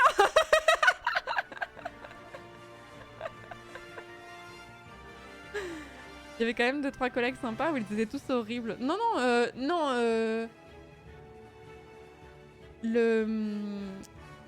mon stage, quand j'étais dans les ressources humaines au cabinet, dans la sphère vraiment juridique, vraiment juriste, je crois qu'il n'y avait pas vraiment de gens de mon âge. Je me souviens plus. En fait, j'ai une très mauvaise mémoire et du coup, il y a plein de choses très négatives de ma vie que j'ai oubliées. Pas tout, malheureusement, mais il y a beaucoup de choses où mon cerveau s'est dit vas-y, on oublie ça parce que ça sert à rien, tu vois. Du coup, il y a beaucoup de choses que j'ai oubliées qui étaient pas ouf.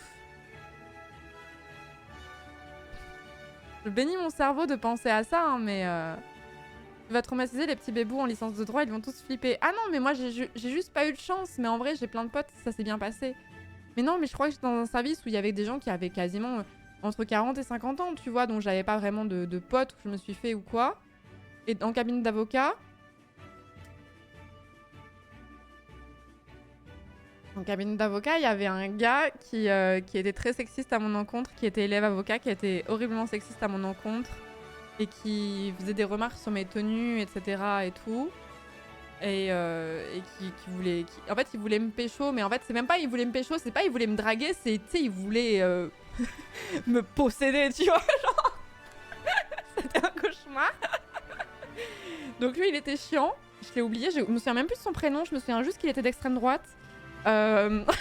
J'ai oublié son prénom.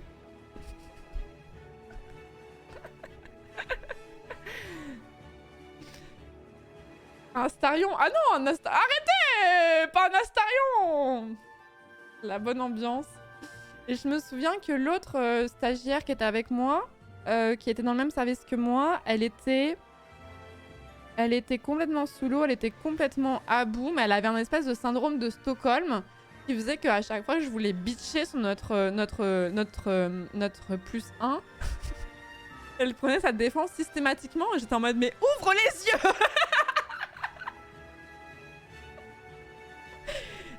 Je me souviens qu'il y avait ça et elle était vraiment en full syndrome de Stockholm. Et elle m'en a mis plein la gueule par moment aussi. D'ailleurs, elle a fait des trucs où elle a reporté la faute sur moi, c'était pas cool. Et il y avait aussi une autre personne qui avait à peu près mon âge, qui était en gros, qui s'occupait elle s'occupait de la paperasse, des factures, etc. Je sais plus quel était son poste. Assistante juridique, je crois, tout simplement. Et pareil, elle était exploitée jusqu'à la moelle. Genre, je l'ai vue partir un nombre incalculable de fois à 21h ou 22h alors qu'elle était alternante.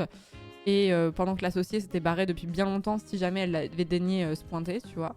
Et elle aussi, elle était en full syndrome de Stockholm. Mais en fait, moi, j'étais avec une associée qui était extrêmement... Enfin, qui mériterait d'être call-out sur les réseaux, tu vois. Je le ferai jamais, mais en vrai, franchement, il y avait un vrai problème dans cette boîte de harcèlement moral, en vrai, de sa part. Et le fait que ses salariés la défendent bec et ongles, c'était montrer à quel point elle avait de l'emprise. C'est pour ça que j'ai un gros traumatisme de ce truc-là, hein. Mais je vous raconte mon anecdote parce que c'est ma réalité. Mais tous mes amis qui ont fait des stages en cabinet d'avocat, ça s'est pas du tout passé comme ça pour tout le monde. Il y a des gens qui ont eu des expériences un petit peu similaires et d'autres qui ont eu des avocats qui étaient adorables, qui les a amenés en audience, qui les payaient plus que ce qu'ils étaient obligés de donner, qui leur a même fait un cadeau à un moment, ils sont partis. Enfin, ça dépend. C'est comme au milieu de tous vos potes, il y a des gens qui vont adorer la boîte dans laquelle ils vivent et d'autres qui ont vécu un calvaire, tu vois. Enfin, il n'y a pas de règle en fait.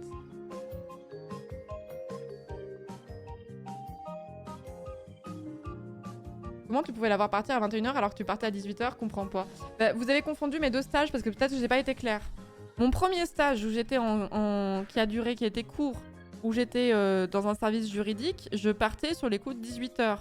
Mon deuxième stage qui a été catastrophique et dont je vous raconte tous ces trucs horribles, là pour le coup je partais à 21h et la personne qui bossait pour moi, elle partait beaucoup plus tôt. Le chat est confumé. Non mais j'ai peut-être pas trop bien raconté comme il faut en vrai. Parce que moi c'est très clair dans ma tête, mais forcément comme je vous donne aucun nom, bah c'est moins évident. Comme je passe de l'un à l'autre...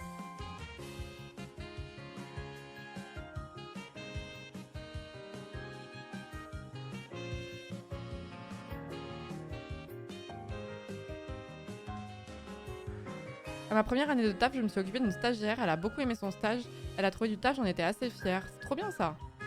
Non mais il y a plein de gens qui ont eu des stages où ça s'est bien passé, hein. Mon premier taf, j'avais pas mon patron, maintenant dans mon nouveau taf, je fais des marathons avec mon patron.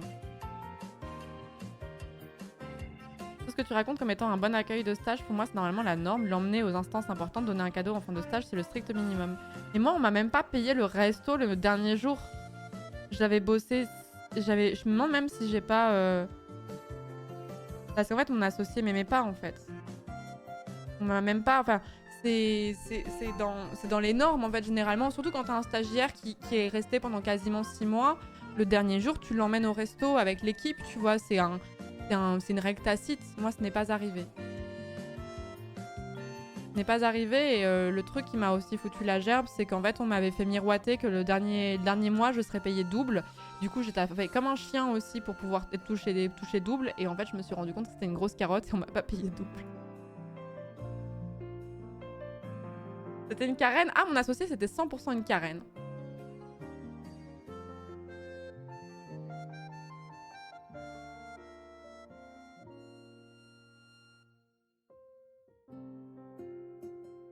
totalement une Karen. Double de 0, c'était écrit en petit. Non, mais des fois, des fois je vais la stalk et tout ça et je la vois. Et rien que de revoir sa tête et d'entendre sa voix, je suis en mode oh là là. Mais c'était ce stage en cabinet d'avocat, ça a été l'expérience au travail que j'ai été la plus catastrophique. J'en ai eu d'autres qui étaient pas dingues, mais sans commune mesure avec celui-là. C'est ma pire expérience au travail de très loin. Mais j'en ai parlé 1000 fois, hein, je veux pas vous saouler avec ça. Hein. J'en ai vraiment parlé très souvent. En même temps, ça m'a beaucoup marqué aussi. Il y a un moment où en fait, je me suis quand même posé la question je me suis quand même posé la question de si j'allais pas la dénoncer à l'ordre des avocats. La musique est trop forte. En plus, la musique va hyper bien avec ce que je raconte, mais ça rapporte de la légèreté, c'est pas grave. Je me suis demandé si j'allais pas la dénoncer à l'ordre des avocats et en fait demander une requalification en contrat de travail à durée indéterminée, en CDI. La musique en mode poète poète. Et en vrai, je pense que j'aurais obtenu gain de cause, mais en fait, le problème, c'est que bah, tu t'attaques à un avocat en droit du travail, quoi.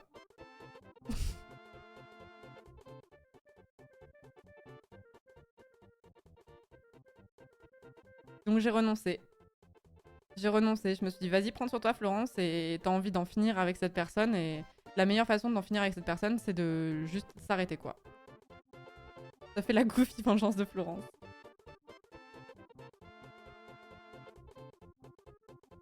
Dans ce genre de cas, le CDI, tu ne le veux pas. Non, non, mais il y aurait une rupture du CDI et tout ça. Mais en fait, dans les faits, j'aurais pu demander... Mon stage aurait pu être qualifié en CDI, ça arrive. Stage, requalification... Requalification du stage en contrat de travail. Dans quel cas un stage peut-il être requalifié en contrat de travail ?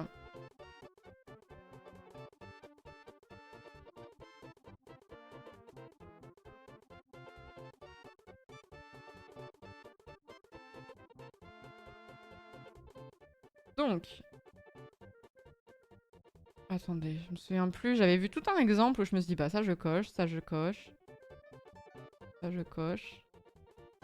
Je me souviens plus. On va s'occuper du Gauthier, vous inquiétez pas.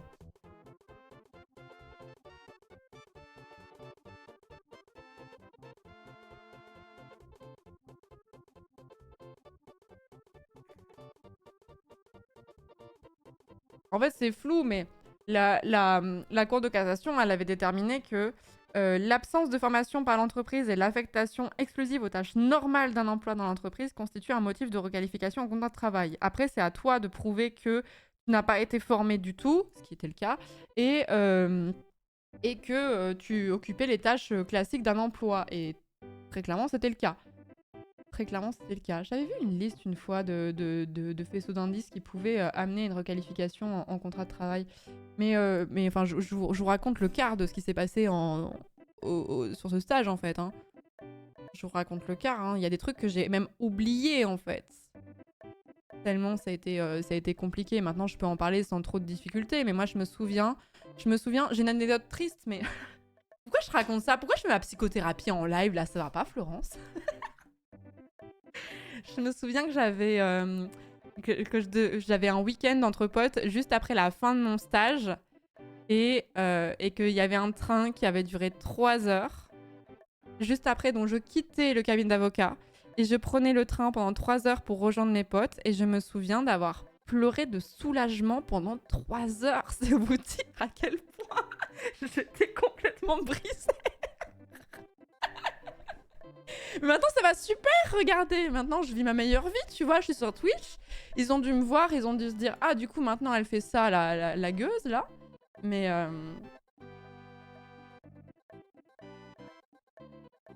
vous êtes moins cher qu'une séance chez le psy, c'est vrai. La rivière de larmes. Prendre ça à la rigolade, bah en même temps ça fait... C'était il y a 6 ans quoi, donc bon, il y a au bout d'un moment... Voilà hein. Je pleure de soulagement après mes lives aussi. Exactement. Vous m'avez percé à jour.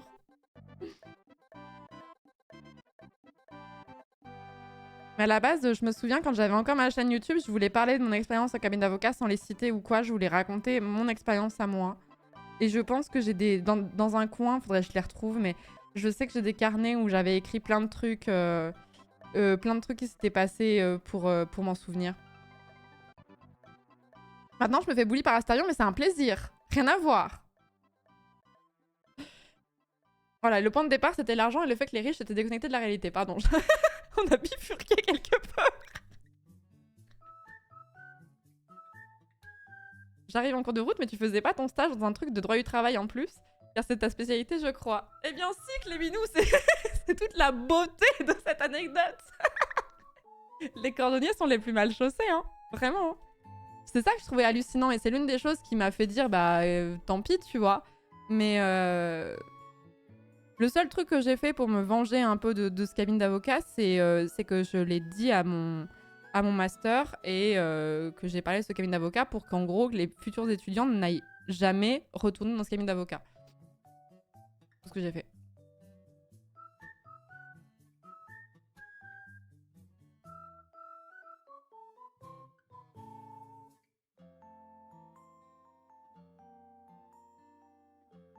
Moi, je ne sais plus depuis cette histoire de bits là. Non, j'étais en cabinet d'avocat en spécialisant en droit du travail et du coup, c'est bien pour ça aussi que j'étais bien qualifiée pour savoir que ce que je faisais n'était pas normal. Mais en fait, c'est toujours pareil. C'était pas un rapport Enfin, c'est le principe même du droit du travail, c'est qu'il n'y a pas un rapport équilibré entre le salarié et l'employeur. Et ça, c'est pas une question de point de vue. C'est une question, c'est factuel et c'est pour ça que le code du travail existe à la base. C'est pour réussir à remettre une relation plus ou moins équitable, même si elle sera toujours... elle le sera jamais. Et du coup, j'étais bien qualifiée pour savoir que là, je me faisais avoir, quoi. J'ai aussi pensé à raconter comment le système de recherche détruit les gens, mais c'est le cas pour tellement de branches que je ne sais pas si c'est bien utile. Bah en vrai, si, je pense, le Maghrébipède, parce que j'ai pas fait de thèse ou quoi, mais j'ai plusieurs amis qui sont... qui sont... j'ai plus d'amis doctorants, d'ailleurs. C'est que des docteurs, maintenant, autour de moi. Mais qui m'ont raconté tout ça et j'ai trouvé ça hyper intéressant d'apprendre. Déjà, ça en dit long sur l'état de la recherche en France en termes financiers et que c'est une expérience de vie que c'est important d'en parler parce qu'il y a plein de gens qui ne l'expérimenteront pas et qui peuvent quand même en pâtir. Oui, le lien de subordination, tout à fait. Le lien de subordination entre l'un et l'autre, mais qui fait que la relation n'est pas équitable. Ton responsable pédagogique de master était intervenu. Et bah c'est la grosse erreur que j'ai fait dans mon stage. C'est que je pensais que j'allais pouvoir encaisser et du coup je n'en ai pas parlé à mon responsable pédagogique et j'aurais dû le faire. Et du coup de cette histoire, je vous dirais que si vous êtes encore à l'étape de faire des stages et que ça se passe mal, et que vous sentez que vous finissez hyper tard et c'est pas marqué comme ça dans la convention de stage et on vous demande des tâches que vous auriez pas à avoir à faire et qu'on vous bully ou ce genre de choses, il faut en parler au responsable pédagogique. Genre, c'est l'erreur que j'ai faite et j'en ai parlé à mon responsable pédagogique trop tard et il m'a dit mais si vous nous l'aviez dit plus tôt, on aurait mis fin au stage. On aurait fait en sorte que ça s'arrête en fait. On aurait rompu la convention de stage. Et en fait, j'ai fait un espèce d'excès d'ego où en fait, je le voyais comme un challenge de tenir. J'avais l'impression que si je partais en cours de route, c'était un échec de ma part. Genre, moi, je me suis pas assez accrochée. Et en fait, avec le recul, honnêtement, c'est à refaire. Je pense que je dirais, ben non, ça sert à rien, Florence. Pourquoi est-ce que tu mets de l'ego là-dedans? On s'en fout, en fait. Ouais, j'étais trop zélée, mais en fait, j'étais quelqu'un de trop zélé de fou, hein. J'étais plus jeune aussi, donc c'est normal quand tu te sens un peu zélé quand t'as 23, 24 ans. Mais ouais, franchement, ça c'est... La morale de cette histoire, c'est si jamais vous avez quelqu'un autour de vous qui vit mal, donc dans une situation de stage, on rappelle que la convention de stage, c'est pas entre 2 personnes, c'est entre 3 personnes. Donc l'université ou la mission locale, je crois, peut faire des stages, il me semble. Mais bref, on va dire l'université. Le directeur de stage, la personne qui vous bully là, et vous. Donc il y a une 3e personne qui peut intervenir, c'est l'université. Et en fait, c'est pas tellement dans l'intérêt des responsables pédagogiques de vous laisser dans la merde. Hein. La personne qui te bully. Salut Lys. Tu aurais pu valider ton année sans ton stage? Vu ce que je racontais, oui. Le meilleur moment de ma vie, c'est quand j'ai annoncé à mes directeurs que j'ai arrêté ma thèse après 3 ans de galère. Félicitations, Idao. C'est pas nous la personne qui te bully. Bah maintenant, si on est repassé à une autre relation tripartite. Il y a Twitch, il y a vous, les personnes qui me bully, et il y a moi. J'ai bien essayé d'en parler à Twitch pour dire que vous me bulliez, mais ils en ont rien à foutre.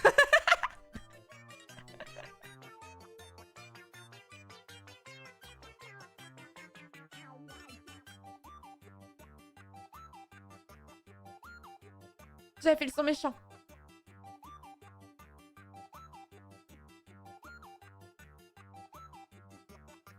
Je m'insurge quand Fred ou les autres te bullient, on te défend. Oui, parce que vous voulez le monopole du bullying, c'est ça en fait votre problème. C'est pas que tellement ça vous pose un problème que les autres me bullient, c'est que ça vous pose un souci que ce soit pas vous qui me bulliez. Donc en fait finalement, est-ce que le chat ne serait pas Astarion? Théorie intéressante. C'est quoi la plante derrière toi? C'est une type... laquelle? Celle-ci? Ou celle-ci? Celle-ci, c'est une Ikeatus plasticus de type bambou. Et celle-ci, c'est un Ikeatus plasticus de type bonsaï. C'est une plante porteuse derrière toi.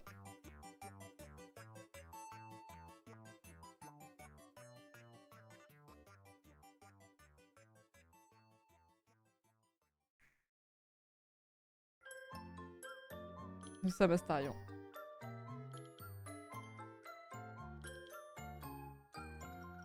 Le plus beau dans la recherche, c'est quand deux le représentent de l'université et la personne qui te bully sont la même personne. Oh, Run.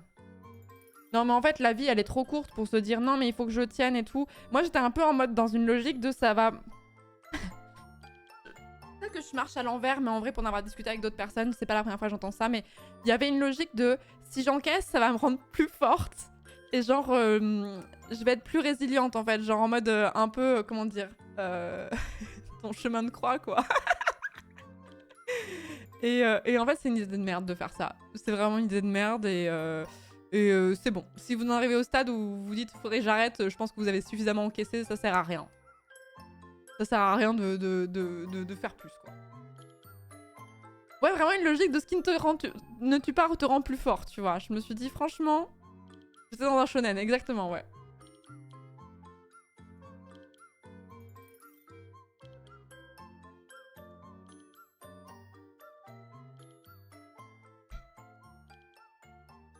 Donc voilà, je suis sûre qu'il y a des gens que ça va faire écho tout ce que je raconte, hein, des expériences passées ou même des expériences que vous vivez à l'heure actuelle.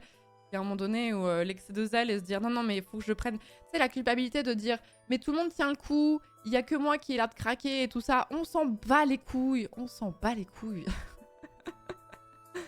Parce qu'en plus, généralement, c'est pas rare en plus que dans une boîte, ça c'est un truc que je n'ai pas vu de mes yeux, mais on me l'a tellement raconté, que t'as l'impression d'être le seul à péter un plomb, et il y en a un qui se barre, et après ça fait l'effet domino qui réveille tout, et tout le monde finit par se barrer, quoi.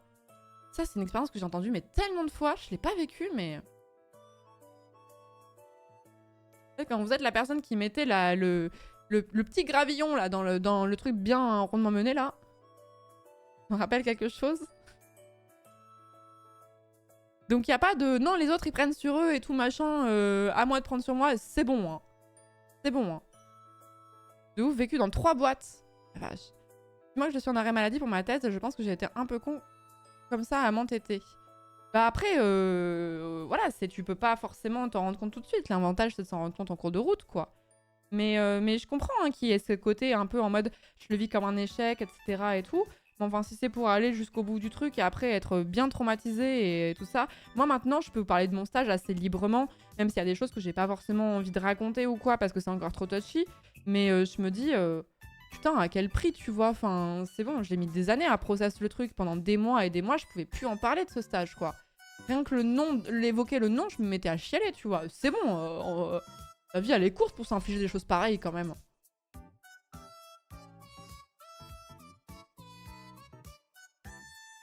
J'ai eu ça au boulot de départ le même jour et ça ne fait que partir durant l'année qui a suivi. Ah, mais c'est vraiment, c'est un classique, hein.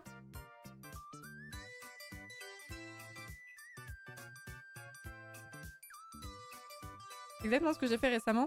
Mon manager m'a changé de poste et de projet. Je suis ingé dev il y a 6 mois contre ma volonté et en me vendant un poste qui ne l'était pas destiné. J'ai demandé à changer, sinon démission. Hors de question d'accepter ce challenge, je me pourrais à la santé mentale. Ces 6 derniers mois ont été un enfer que je ne voyais pas continuer plus. Je sais que c'est facile à dire, hein, c'est une très bonne décision. Hein. Je sais que c'est facile à dire quand on n'a pas de filet de sécurité et qu'on n'a pas forcément d'argent de côté et que démissionner, ça veut dire ne pas avoir de chômage, etc. et tout. Mais il y a un moment où... Moi, je vous donnerais bien un conseil à la con, mais ils sont en train de revenir là-dessus. L'abandon de poste, à un moment donné, c'était la carotte aussi pour se dire, bon, bah écoute... Hein. Mais maintenant, ils reviennent là-dessus et maintenant, ils veulent faire en sorte que l'abandon de poste, tu puisses pas toucher le chômage derrière. Donc c'est un conseil qui marche plus vraiment, mais... Ma femme faisait son stage en cuisine dans un resto étoilé. Elle s'est littéralement fait brûler le bras volontairement. Retrouvée au milieu d'orgies patron-patronne employé en revenant de week-end. Quoi ?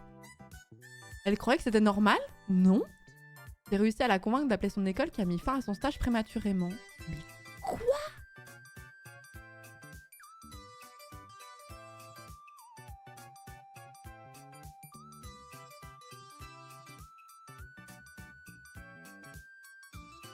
En fait, le meilleur conseil que je peux vous donner, que ce soit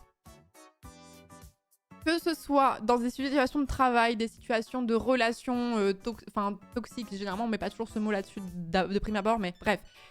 Comment est-ce que vous réagiriez si quelqu'un à qui vous tenez vous racontez ça ?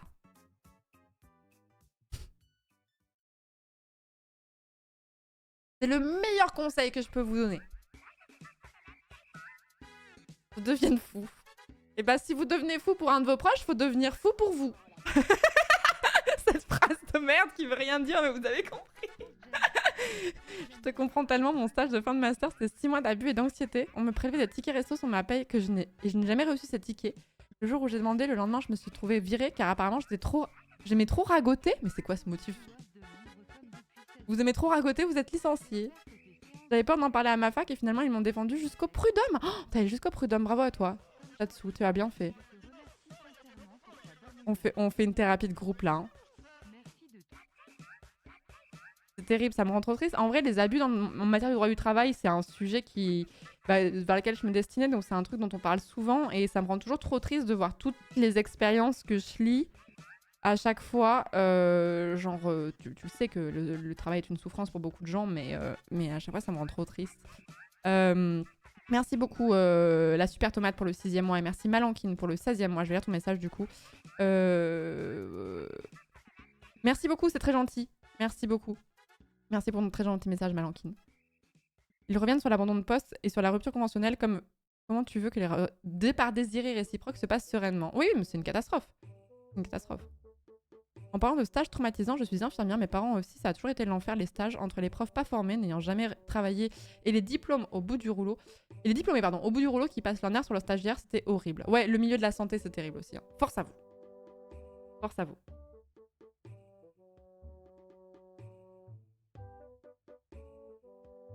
On va tous se retrouver à Clermont-Ferrand pour se faire un giga câlin de soutien. Non, mais vraiment, c'est le meilleur indicateur, c'est si quelqu'un à qui je tenais me parlait d'une situation que je traverse, comment cette personne réagirait. C'est vraiment, ça peut être l'indicateur. Hein. Moi, il y a tellement de fois où je me suis dit, où des potes m'ont raconté des trucs, et j'étais choquée, et je faisais des parallèles avec ma propre vie, pas forcément en matière de taf, hein, mais pas que. Hein. Mon ancien patron me tombait dessus aussi régulièrement quand j'osais dire aux stagiaires de partir à l'heure classique le soir pour éviter qu'il ou elle se fatigue trop avec ses études à côté.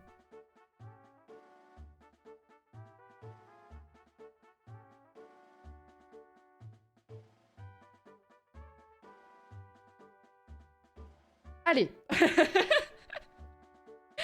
J'ai tellement de choses que je peux pas dire.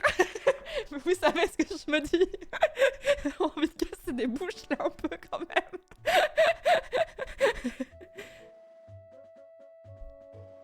Délicat, que fait-on quand il s'agit de sa propre école qui nous pousse à bout ? Bah, c'est absolument anormal aussi. Hein.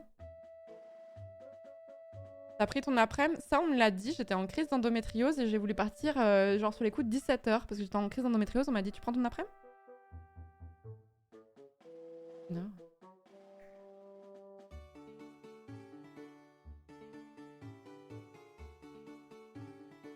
Red flag courant. Ici, on est des collègues, pas une famille. On n'est pas des collègues, on est une famille. Bon red flag, ça, quand même. Hein. Bon red flag. Bonsoir le chat. Il y a des allumettes et des bidons qui se perdent, il paraît, voilà. Je fais que le lire dans le chat. Vraiment, c'est pas bien ce que tu dis, Val. Hein. C'est pas bien. Va supprimer ton message.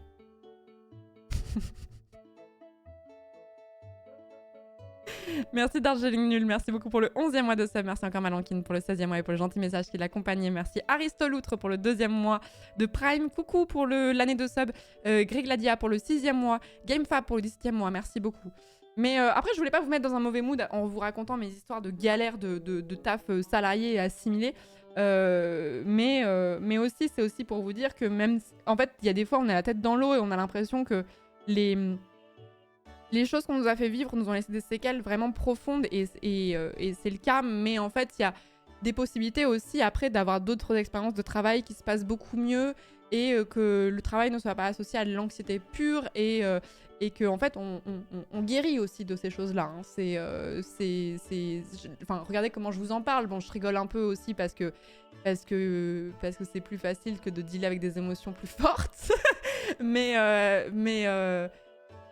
mais ça me touche pas autant que ça me touchait quand ça arrivait en fait. C'est un peu pour vous donner un message en mode pour ceux qui traversent ça en mode Vischal passe tout quoi. Dédicace au patron qui t'engueule quand tu parles de ton salaire au taf pour comparer. Tiens non. Ouais mais c'est des gens que s'ils étaient vraiment à l'aise avec le truc, ça leur poserait pas de soucis quoi. Et soutien à vous si vous êtes dans une situation qui est compliquée. Et n'oubliez pas que si vous êtes en stage, bah, vous pouvez vous rediriger vers l'université qui est là, qui est censée pour être là pour vous protéger justement. Et que si jamais, aussi l'autre conseil que je peux vous donner, si jamais ça se passe mal au sein de votre travail, vous avez plusieurs possibilités. Vous avez soit vous vous dirigez vers les représentants du personnel de type délégué du personnel, de type CSE, donc l'ancien comité d'entreprise, de type les délégués syndicaux, etc. Ce sont des gens qui sont aussi là pour ça. Si vous n'avez pas ce genre d'institution dans votre entreprise parce qu'elle est trop petite, vous pouvez aussi vous diriger vers les syndicats. Les syndicats sont aussi des endroits qui conseillent les salariés. Même si vous n'êtes pas syndiqué, vous pouvez aller... Alors, ça dépend des syndicats, mais vous n'êtes pas obligé d'être syndiqué CGT ou ce genre de choses pour aller voir un syndicat et demander des conseils en matière juridique. Moi, c'était un truc que je voulais faire ça à la base, moi, donner des conseils juridiques au sein de syndicats. Il y a des gens qui sont prévus pour ça. Il y en a qui demandent d'être syndiqués, il y en a d'autres qui ne demandent pas forcément d'être syndiqués. Et vous avez aussi l'inspection du travail si vous arrivez à les choper. J'ai reçu un bon conseil jeune dans un de mes tafs étudiants par une collègue à qui je m'étais confiée. Elle m'a dit « Je vais rien dire, mais je ne suis pas ton amie. Depuis ce temps, le travail et le privé, j'y mets une grande distance et je me prépare toujours à un rapport de force, peu importe la situation. » Moi, c'est un truc avec lequel j'ai du mal pour le coup, mais quand t'es indépendant, c'est un peu différent, mais... C'est vrai que les gens avec qui je travaille, je considère aussi que c'est des potes, quoi. Mais ça fait une frontière floue entre le privé et le pro. Premier mardi du mois de 16h à 18h, il y a la permanence solidaire informatique sur un chat en ligne dispo depuis notre site. Merci pour l'info.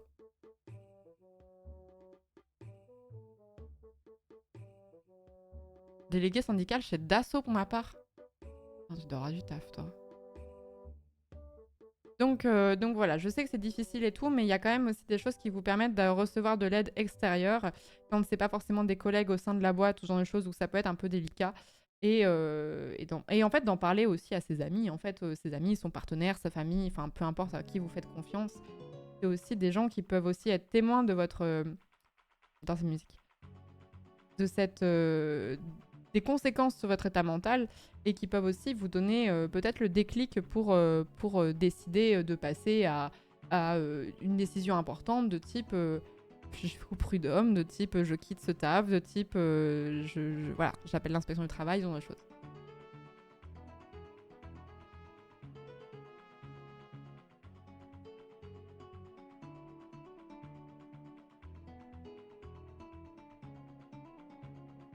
Ouais, j'avoue, l'hypocrisie d'aller boire des coups après le boulot, mais après dire faut pas mélanger perso et pro. Ouais, je suis d'accord avec toi, Xav.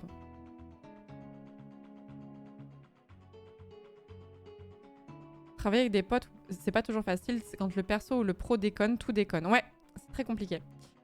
Très compliqué.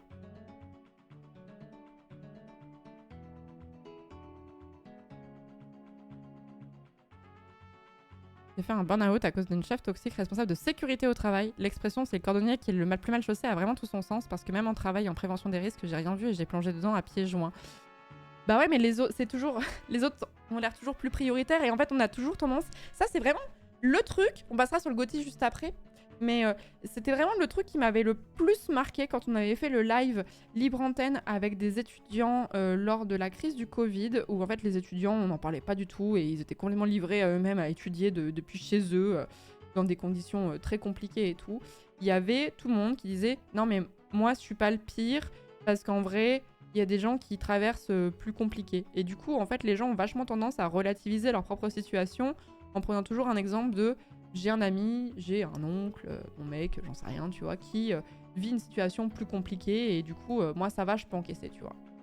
Et c'était vraiment ce qui m'avait choqué. C'est pour ça que je vous dis, dites-vous, si c'était un ami à vous proche qui vous racontait ça, comment vous réagiriez?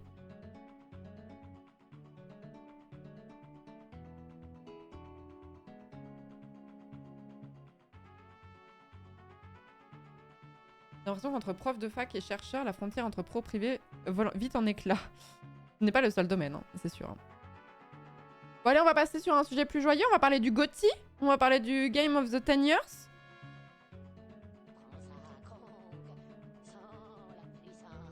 Je rappelle du nivellement par le bas, il ne faut pas faire ça, car si on suit cette logique, on ne peut plus rien faire tant qu'on n'a pas aidé la personne la plus triste et la plus miséreuse du monde. Taka a tout à fait raison.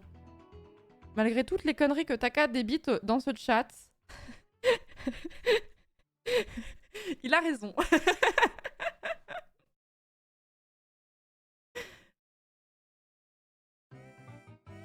La bastos gratuite. Il le mérite, il le mérite. BG3 next, on peut jouer. Non, non, on va pas faire comme ça, hein.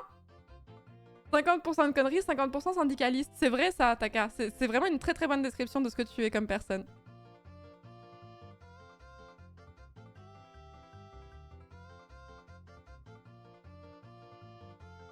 Tu comptes 2013 ou pas? Ouais, on va compter 2013. Mais en fait, alors, on va clore cette discussion sur le travail. Comme je vous disais, je vais vous donner des conseils basiques, mais en fait des conseils que vous aimeriez que vos amis ou votre famille ou votre compagnon, compagne appliquent. Donc appliquez-le à vous. Si vous avez une difficulté, il faut en parler à vos proches. Il faut essayer de se diriger vers les représentants du personnel et il faut se diriger vers les syndicats. Même si vous n'êtes pas syndiqué, vous pouvez recevoir des conseils.